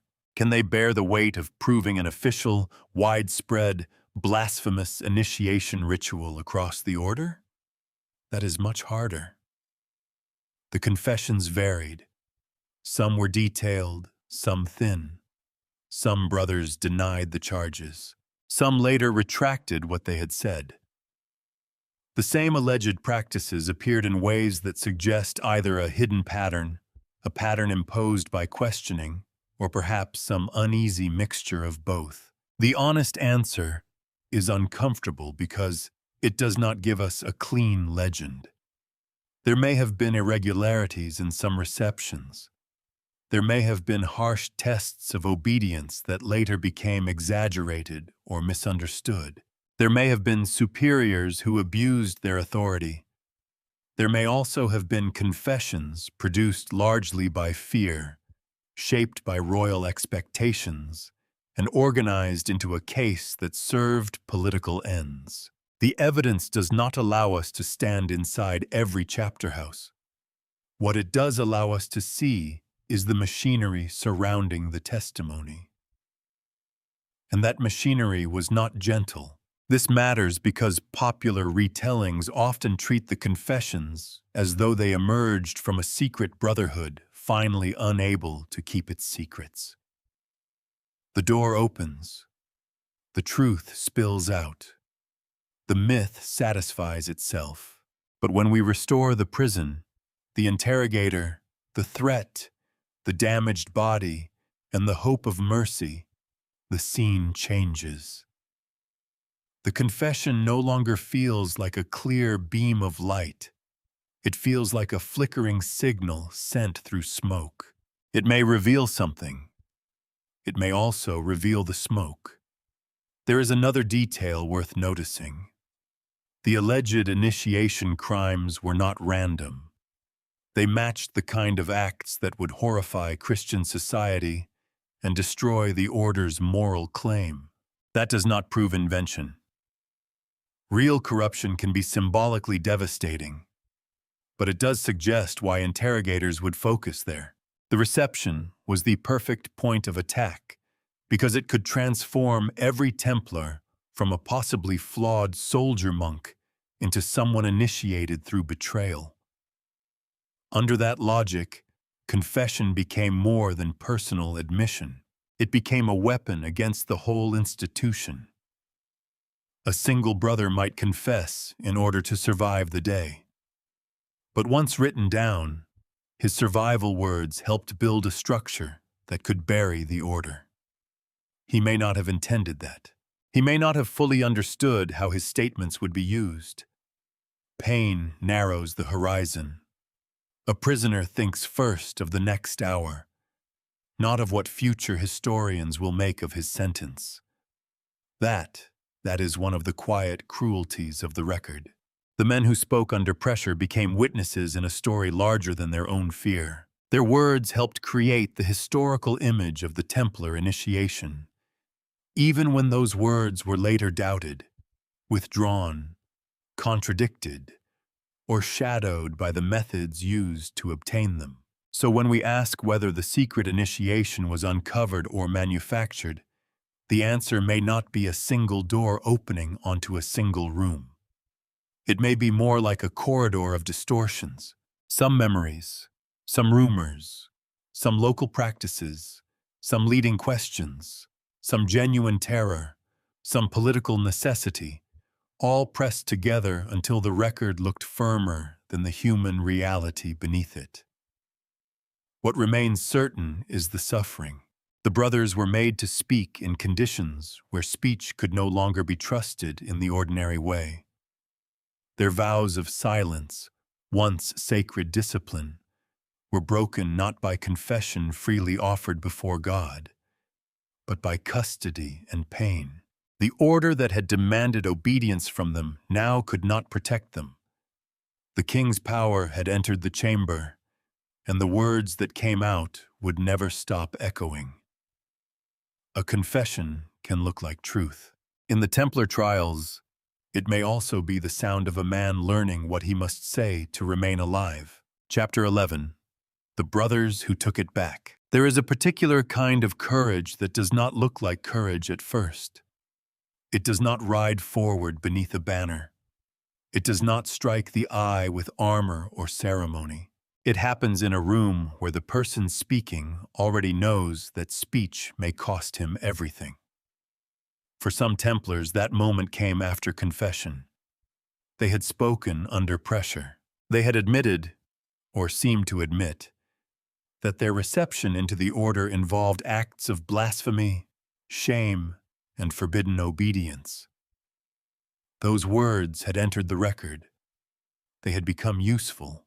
They had helped create the image of an order rotten at its entrance. But then some brothers began to take their words back.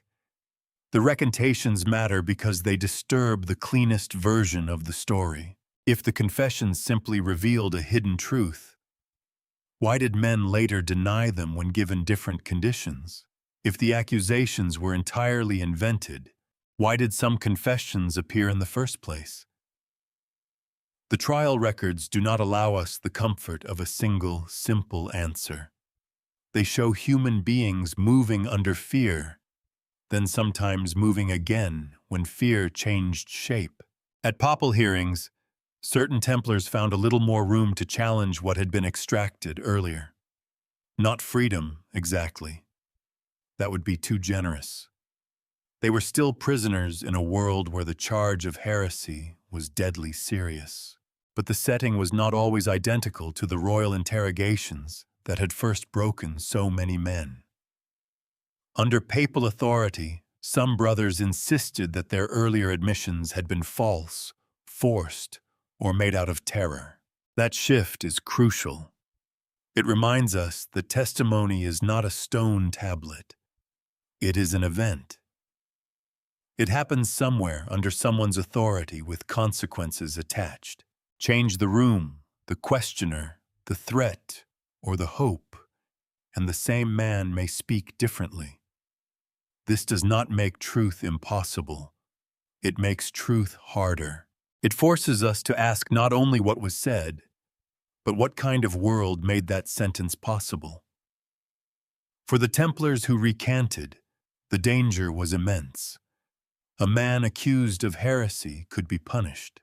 A man who confessed and then withdrew his confession faced an even more terrifying label: relapsed heretic. In medieval religious law, relapse carried a deadly weight. It suggested not merely error, but stubborn return after supposed correction. For Templars who had already admitted guilt, to deny that guilt later was not treated as a harmless clarification. It could be interpreted as defiance against the very process meant to save their souls. So when brothers took back their confessions, they were not making a clever legal adjustment. They were stepping toward the fire. That fact should slow us down. A recantation is not automatically proof of innocence. A man may retract for loyalty, pride, confusion, or fear of dishonor. But when recantation increases danger rather than reduces it, it deserves serious attention. It tells us that at least some brothers judged the truth, or their loyalty to the order, or their own conscience before God, to be worth more than the fragile safety offered by confession. There is a bitter irony here. The Templar life had trained men in obedience, silence, and submission to authority. Yet at this stage, some of the most revealing acts in the story came from disobedience, not against the original rule, perhaps, but against the version of themselves that the prosecution required. They refused to remain the kind of witness the case needed them to be. For the royal campaign, this was dangerous. The prosecution depended on the apparent accumulation of confessions. Each brother who admitted the initiation crimes added weight to the pattern. Each repetition made the charges feel less like isolated rumor and more like institutional reality. But if those same men began to say, "I confessed because I was afraid," the pattern weakened. The archive itself became unstable. What had looked like revelation began to look like pressure. That instability had to be contained. And it was. When Templars who had confessed later recanted, Some were condemned as relapsed heretics and executed. The message was unmistakable. Taking back a confession was not merely a legal risk, it was a mortal one. The system that had encouraged confession through fear could punish denial with death. Once again, speech became trapped between survival and conscience. This is one of the most haunting parts of the Templar story, because it reveals how difficult it was for the accused to speak in any direction. Confess, and you help destroy your order. Deny, and you may be tortured or condemned. Recant, and you may be treated as a relapsed heretic. Silence, once a sacred discipline, offered no safe refuge. Every word had a blade hidden inside it. For viewers looking for a simple mystery, this may feel frustrating. We want the recantations to solve everything. We want them to say, clearly and finally, that the initiation accusations were manufactured. But history is rarely so obedient. The recantations do not erase all confessions. They do not prove that every Templar reception was innocent, gentle, and perfectly aligned with the written rule. What they do is expose the trial as a place where truth was inseparable from power, and that changes the moral center of the story. The question becomes less, did any brother ever say these things happened? Many did, at least at first. The sharper question is, what were those words worth when men later risked death to deny them? Some brothers may have been trying to save the honor of the temple. Some may have felt guilt for statements made under fear. Some may have believed that dying with a denial was better than living inside a lie. We cannot enter their minds completely, but we can see the shape of their choice. They stood inside a collapsing institution and tried to reclaim their own voices. That act gives the Templar trials their human depth. Without the recantations, the brothers would appear mostly as defendants, names in a legal process, men pressed into the machinery of accusation. With the recantations, they become something more unsettling. Witnesses against the machinery itself. Not perfect witnesses, not always consistent witnesses, but men whose changing testimony forces us to look at the conditions under which guilt was produced.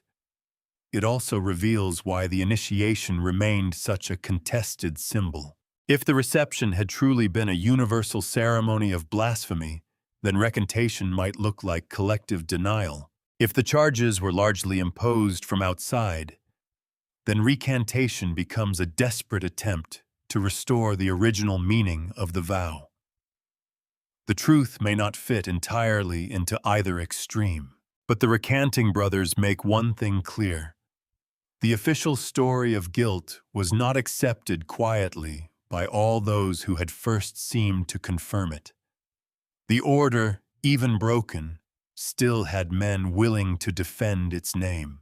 That defense was not made from a position of strength. The Templars had no army riding to their rescue. Their wealth was under attack. Their leaders were imprisoned. Their reputation had been poisoned. Their private ceremonies had been dragged into public horror. All they had left, in some cases, was the dangerous ability to say, "What I confessed was not true." There is something painfully small about that sentence, and something immense. Because in a trial built around extracted words, to withdraw those words was to pull at the foundation. It did not save the order. It did not stop the larger political and ecclesiastical forces gathering around the case, but it left a crack in the narrative, wide enough for later generations to ask whether the secret initiation had truly been uncovered, or whether it had been shaped in the dark by men who knew exactly what kind of confession they needed. The brothers who recanted did not give us certainty. They gave us resistance.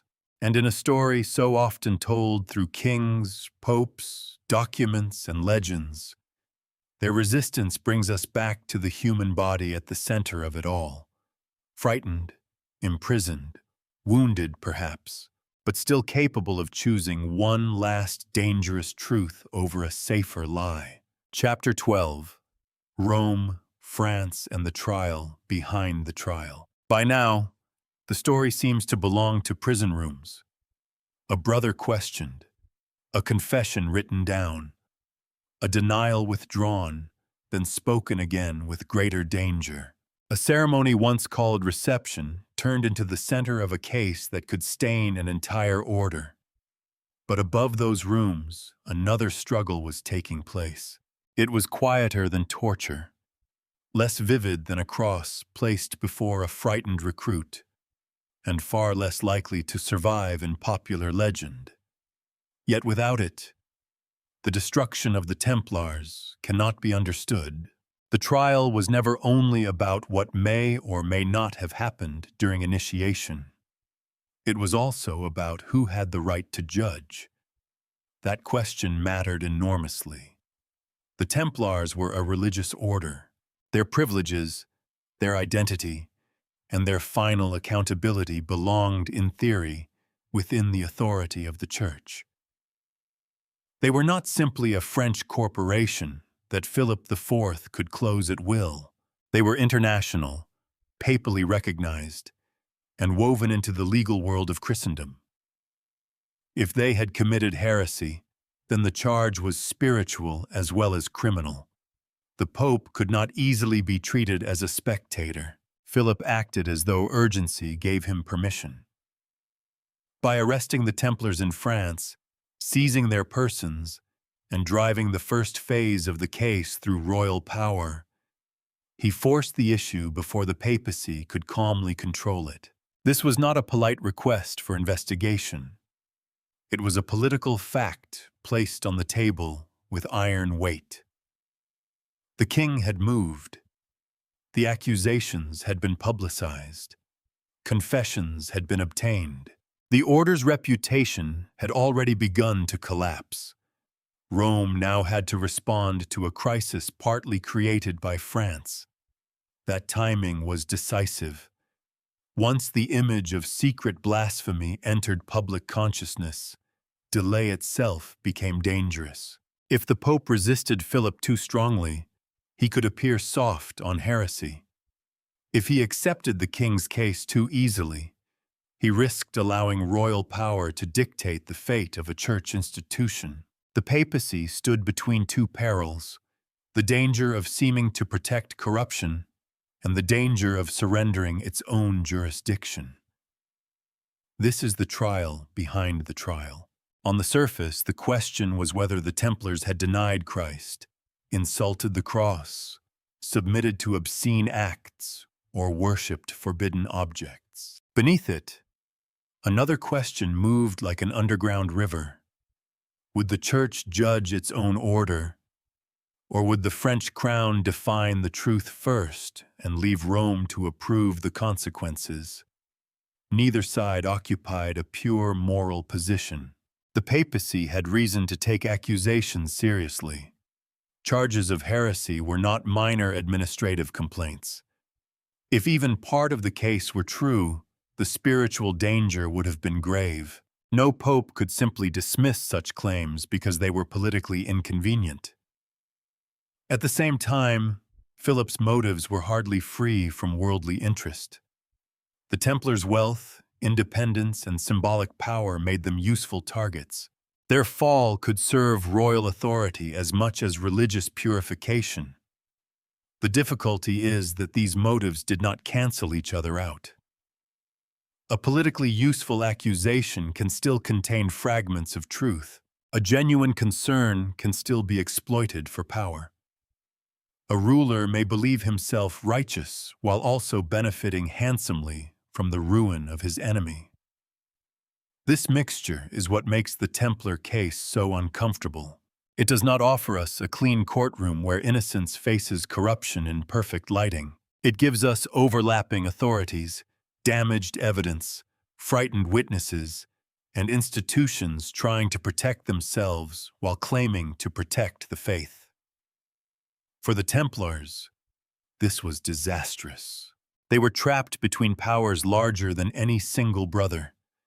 Their own internal discipline, once a source of strength, now made them dependent on superiors who were imprisoned, watched, or compromised. Their international character, once a mark of privilege, became a legal complication. Their reputation, once luminous enough to attract donations and recruits, had been made suspect before a final judgment could be reached. The question of initiation remained emotionally central because it translated institutional complexity into something ordinary people could understand. Jurisdiction is abstract. Papal privilege is abstract. Conflicts between monarchy and church authority can seem distant, even to those living under them. But a recruit forced to deny Christ in a hidden ceremony, that image was immediate. It gave the case a moral center, even if that center was unstable. It allowed political pressure to speak in the language of violated faith. That was the power of the accusation. It simplified everything. A king's conflict with an independent order could become a crusade against secret heresy. A struggle over property could become the recovery of wealth from corrupt hands. A jurisdictional challenge to Rome could become a necessary emergency. Once the Templars were imagined as men whose very entrance into the order involved betrayal, almost any measure against them could be made to seem defensive. And still, the papal side could not simply vanish. The Church's involvement complicated Philip's control of the narrative. Papal commissions, hearings, and inquiries created spaces, limited, imperfect, often pressured, in which some Templars could contest earlier confessions. This did not mean the process was free. It did mean that the royal version of the case was not the only legal reality in play. The order's fate moved through a contested field, not a single corridor. That contest reveals why the final outcome took the form it did. The Templars were not merely defeated in a debate over evidence. They were worn down by the convergence of damaged reputation, royal pressure, ecclesiastical caution, public scandal, and political necessity. Once the accusation had spread, restoring the order to full honor would have required more than proving doubts in the testimony. It would have required rebuilding trust across Christendom. That may have been impossible. Trust, once broken at the level of sacred identity, is not easily repaired by legal nuance. A pope might question the methods used against the brothers. He might recognize that torture had darkened the evidence. He might hesitate to condemn every Templar as personally guilty. But the order as an institution had become a burden. Its name now carried the echo of denial, spitting, idols, coercion, and secret shame. Even if those claims were disputed, they had done their work. This is one of the most sobering lessons of the case. An institution can survive criticism. It can survive failure. It can sometimes survive scandal. But it struggles to survive when the story people tell about its beginning has been poisoned. The Templar reception had been transformed from an entrance into obedience, into an alleged theater of betrayal. Whether that transformation was just or manufactured, it changed the political possibilities. The Church could defend legal principle. Philip could press the force of scandal. The Templars, caught between them, could no longer command the meaning of their own vows. In the end, the trial behind the trial was about control over interpretation. Who could define the order? The brothers who lived under its rule? The king who accused it? The pope who held spiritual jurisdiction? The witnesses who confessed, recanted, or remained silent? The answer was not decided by evidence alone. It was decided by power moving through evidence, shaping what could be believed, what could be doubted, and what could no longer be publicly restored. That is why the Templar initiation still matters. It was not only a ceremony, it became a battlefield of authority. In that doorway, different powers claimed to see different truths. The order saw surrender and discipline. The prosecution saw hidden corruption. The papacy saw a crisis of judgment. The French crown saw an enemy whose destruction could be made to look like justice. And somewhere beneath all those claims, the original recruit nearly disappears, a man asking to be received, a vow spoken before brothers. A private act pulled into the open by forces far beyond the room in which it happened. By the time Rome and France were finished struggling over the case, the question was no longer simply what occurred behind the door. It was who would own the story of the door once the order itself could no longer speak. Chapter 13. The Chinon Parchment. Sometimes a document does not change the past. It changes the way the past has been remembered. The Chinon Parchment belongs to that strange category of evidence.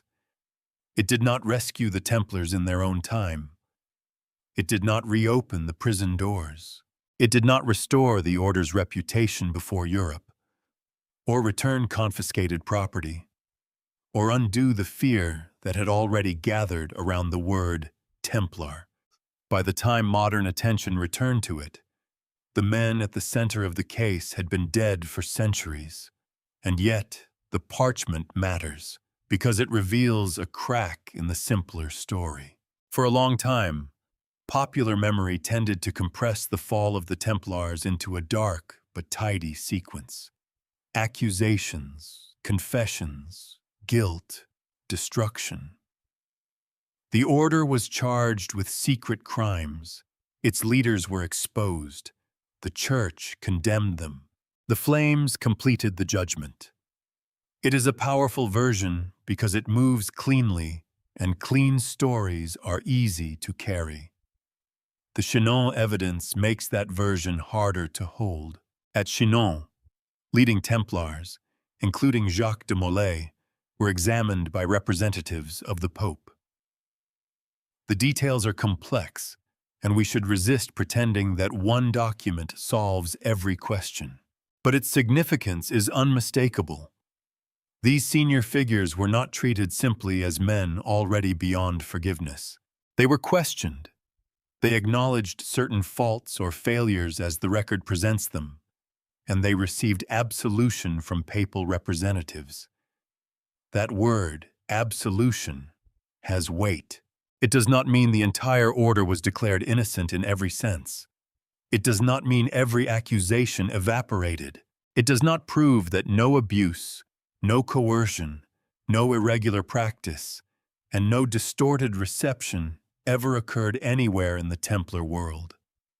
History is rarely that generous, but it does complicate the image of a church moving in one straight line from accusation to final condemnation. If the leading Templars were absolved, then the story becomes less like a simple exposure of guilt and more like a political and institutional tragedy. The difference is important. A guilty order destroyed after clear proof is one kind of story. A damaged order, accused under royal pressure, partially absolved in a papal process, and then suppressed because its reputation had become impossible to restore. That is another story altogether. It is less satisfying as legend. It is far more revealing as history. The Chinon Parchment forces us to notice the gap between personal guilt and institutional survival. A person can be absolved. A reputation may not be. A leader may receive spiritual reconciliation, while the organization he leads remains politically doomed. That seems contradictory only if we expect law, faith, and power to move in perfect harmony. In the Templar case, they did not. The Church could recognize complexity in the souls of accused men and still face the brutal fact that the order's name had been ruined across Christendom. This is where Jacques de Molay becomes especially haunting. He is often remembered through his final death, the old master in the flames, proclaiming innocence in the face of judgment. But Chinon places him in an earlier, quieter scene. Not yet the defiant symbol, but the imprisoned leader of a collapsing brotherhood, examined by papal agents while royal power pressed from outside. He was not standing in a legend then. He was standing in procedure, and procedure can be colder than legend. The men examining him were not writing for modern audiences hungry for mystery. They were dealing with a crisis that threatened papal authority, royal ambition, public trust, and the future of a once powerful order. Their questions belonged to a world where heresy endangered not only private belief, but the order of Christian society. If they absolved, that absolution mattered. If they did not fully restore, that failure mattered too. The parchment, therefore, does something subtle. It does not give us an easy hero and villain. Instead, it reveals a system trying to manage a disaster already too large for ordinary justice. By the time papal representatives examined the Templar leaders, the French campaign had already done enormous damage. Confessions had circulated. The accusations had become known. The emotional image of the corrupted initiation had taken hold. Even if church officials recognized that torture, fear, and royal pressure had contaminated the case, they still had to confront a public scandal of immense scale. A private vow had become a public wound, and wounds leave marks even after they are cleaned. This is why the Chinon evidence shifts the viewer's understanding from guilt to tragedy.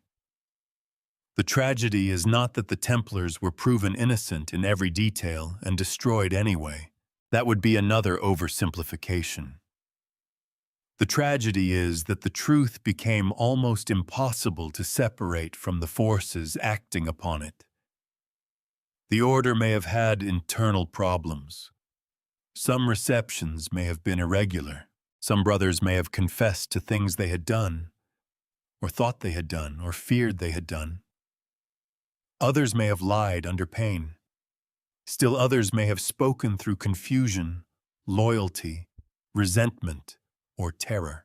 The case became a vessel into which too many motives were poured. Chinon does not empty that vessel. It shows us how full it was. It also reminds us that official memory is not always the same as documentary reality. The public destruction of the Templars created a lasting impression that the order had been judged and found unworthy to continue. But buried in the record was evidence that the highest Templar leaders had, at least in a significant papal context, been reconciled rather than simply cast out as irredeemable heretics. That distinction is not small. It means the final suppression of the order cannot be understood as a clean theological verdict alone. It was also the result of damaged reputation, political pressure, fear of scandal, and the difficulty of allowing a shattered institution to stand after Europe had been taught to suspect its very entrance ritual. Once again, the initiation returns to the center. The accusations against the reception gave the case its poison. Chinon suggests that, at least for the leadership, papal judgment was more nuanced than the popular story later allowed. The order's enemies had claimed that the doorway into the temple was a doorway into betrayal. The parchment does not prove the doorway was pure, but it does show that the men who led the order were not simply treated by papal representatives as monsters beyond absolution. That makes their end feel different. Not cleanly deserved, not cleanly unjust, something more human and therefore more disturbing. A ruined institution stood between a king who needed victory and a pope who needed to preserve authority without appearing to defend scandal. The leading brothers stood inside that pressure, their words recorded, their souls judged, their future narrowing. The parchment that survived did not save them. It waited. Centuries later, it asks us to read the fall of the Templars with less appetite for certainty. Perhaps that is its real power. It does not open a secret vault of hidden innocence. It does not confirm the fantasies that later centuries built around the order. It simply interrupts the old verdict long enough for doubt to breathe. It reminds us that history is often not a single sentence spoken by authority, but a series of documents arguing with one another across time. The Templars were not resurrected by Chinon, but the legend of their simple guilt was wounded. And through that wound, we glimpse a darker possibility, that the most enduring secret of the initiation was not what happened behind the door, but how easily a damaged truth could be sealed away when power had already decided what the world needed to believe. Chapter 14. Vienne. The order is buried. By the time the Council of Vienne gathered, the Templar order was already wounded in a way no council could easily heal. Its brothers had been arrested. Its leaders had been humiliated. Its name had been dragged through accusations that struck not at the edges of the institution, but at its sacred center. The word Templar no longer called forth only images of pilgrim roads, white mantles, discipline, and war in the East. It now carried other images as well. Secret rooms, denied crosses, forced confessions, recantations, and the terrifying possibility that a brotherhood built to defend Christendom had betrayed it at the moment of entry. That stain mattered. The council did not meet in an untouched world of calm evidence. It met after years of pressure, scandal, and political maneuvering.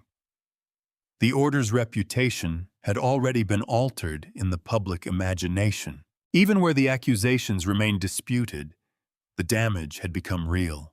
A private reception ceremony had been transformed into a public crisis, and by then, the question was no longer simply whether the charges could be proven cleanly in every legal sense. The harder question was whether the order could survive being suspected. In 1312, the Templars were suppressed. That word is colder than destroyed, but perhaps more precise. The order was not vindicated and reformed. It was not openly condemned through a simple, uncontested declaration that every terrible charge had been proven beyond doubt.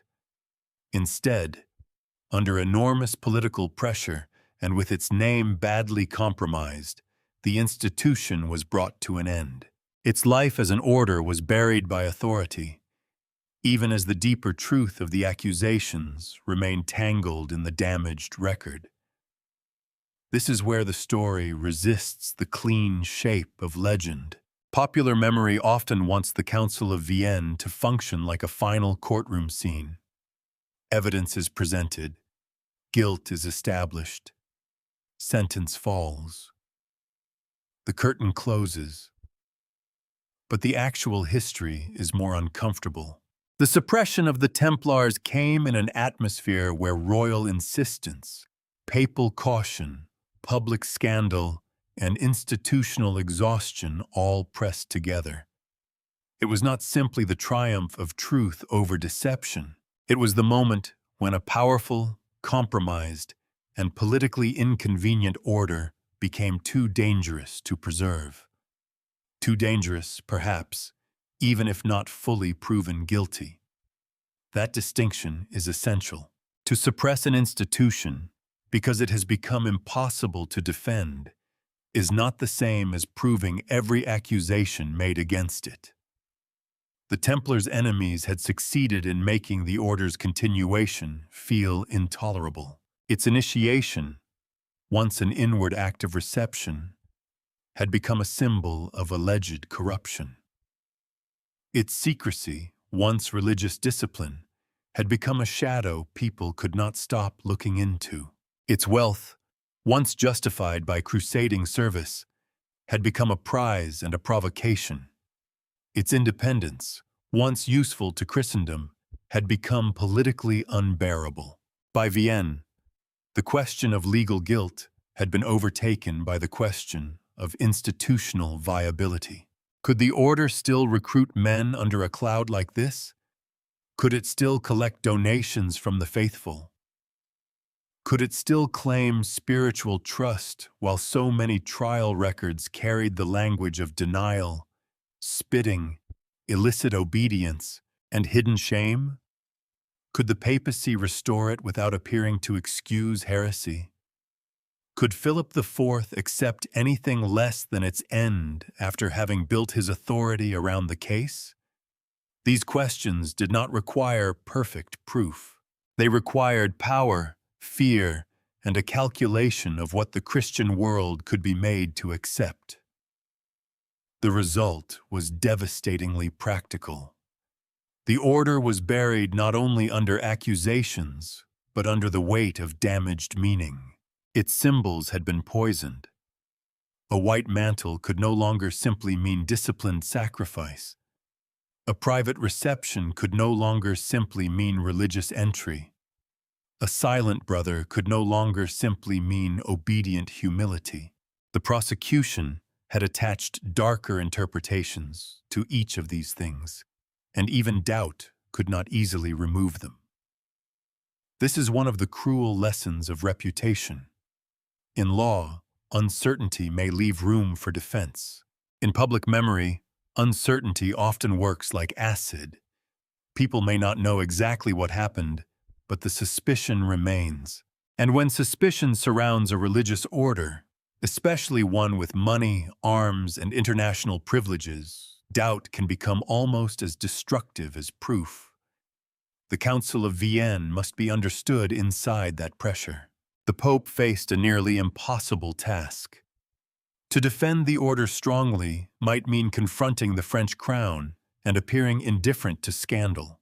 To condemn it absolutely might mean accepting a case polluted by coercion, torture, contradiction, and political interest. Suppression offered a grim middle path. The institution could be removed without requiring every accusation to be treated as cleanly proven. The wound could be covered, if not healed. For the brothers, such nuance offered little comfort. An order is not an abstraction to the men who have given their lives to it. It is the shape of daily existence. It is the rule under which they wake, the authority they obey, the name by which they understand sacrifice. When the order was suppressed, the surviving brothers did not merely lose an administrative structure. They lost the framework that had told them who they were. Some had confessed. Some had denied. Some had recanted. Some had remained trapped in the machinery of accusation. But all of them now watched the temple itself disappear as a recognized body. The doorway closed again. Only this time it closed from the outside. There is a temptation to treat 1312 as the moment the mystery ends. The order is suppressed. The properties are reassigned. The political problem is solved, and the world moves on. But mysteries rarely obey official decisions. If anything, suppression made the initiation more haunting. A living order can answer, even imperfectly. A dead order becomes available to imagination. Its silence becomes permanent. Once the Templars were gone, the question of their reception could no longer be tested against a functioning community. It survived in records, hostile testimony, papal documents, later legends, and the needs of each generation that rediscovered the story. Some would make the Templars martyrs. Some would make them heretics. Some would turn them into guardians of impossible secrets. Others would see in their fall a case study in how law can bend under political pressure. The Council of Vienne did not settle all of that. It gave the world an outcome, not a clean answer. That is why the suppression feels less like the closing of a trial than the burial of a body whose cause of death remains disputed. The order had been weakened by failure in the East, attacked by a determined king, compromised by confessions obtained under terrible conditions, and abandoned to a political reality in which survival may have seemed more dangerous than extinction. So the temple was ended. Not because history had calmly opened every door and found undeniable darkness behind each one, but because enough people in power decided that the door itself could no longer be allowed to stand. Chapter 15. The secret that survived the fire. The fire did not create the Templar legend. It gave the legend a face. By 1314, Jacques de Molay had become more than the last Grand Master of a suppressed order. He was a problem that had survived the paperwork. The temple was gone. Its reputation had been broken. Its property had been redirected. The official world had tried to make the case final. But de Molay was still alive. When he and Geoffroy de Charnay were brought forward to hear judgment, the safer path was clear enough. They could accept their earlier confessions, endure perpetual imprisonment, and disappear into the gray afterlife of defeated men. That would not have restored the order, but it might have preserved their remaining years. Instead, they proclaimed innocence. Not innocence in the soft, convenient sense of men trying to polish a reputation already lost. This was a public reversal at the worst possible moment.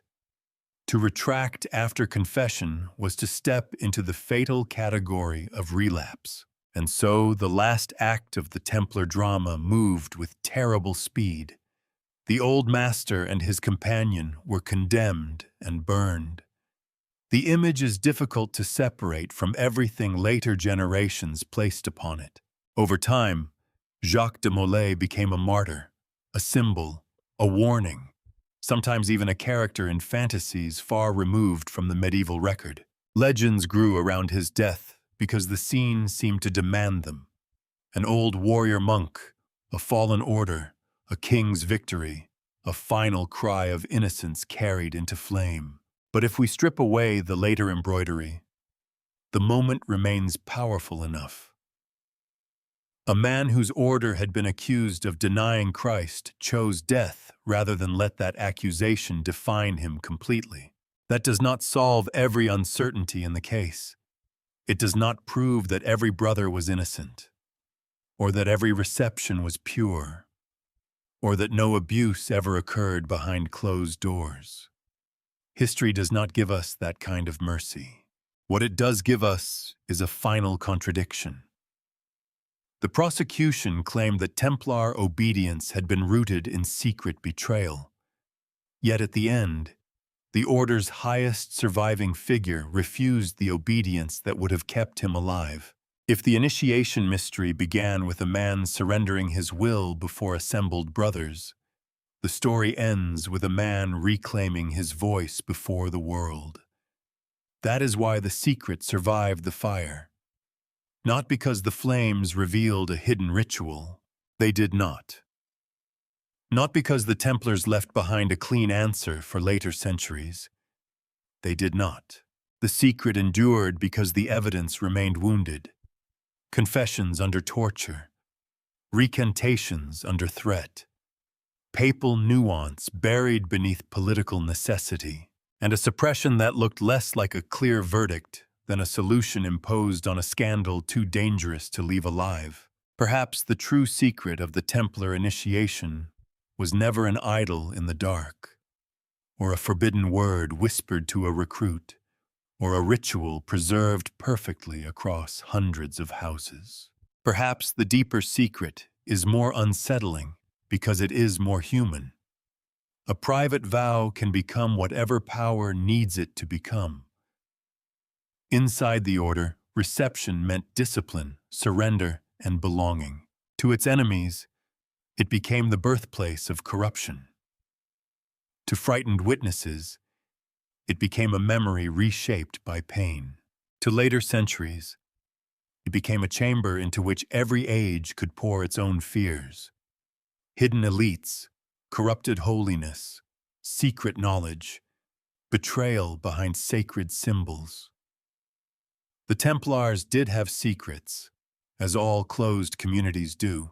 They had internal rules, guarded customs, controlled speech, and ceremonies not meant for public display. But secrecy alone is not guilt. It is only a space. What happened inside that space must be judged by evidence, and the evidence here comes to us through hands that were often anything but neutral. So we end where we began, at the door. A recruit stands before the brothers and asks to be received. The record tells us of discipline. The trials tell us of accusation. The recantations tell us of fear. Chinon tells us the story was more complicated than the verdict remembered. Vienne tells us that politics can bury what law cannot fully resolve. De Molay's death tells us that even a ruined man may still contest the meaning of his life. The door closed behind the recruit. Centuries later, it has never fully opened. And perhaps that is why we are still listening.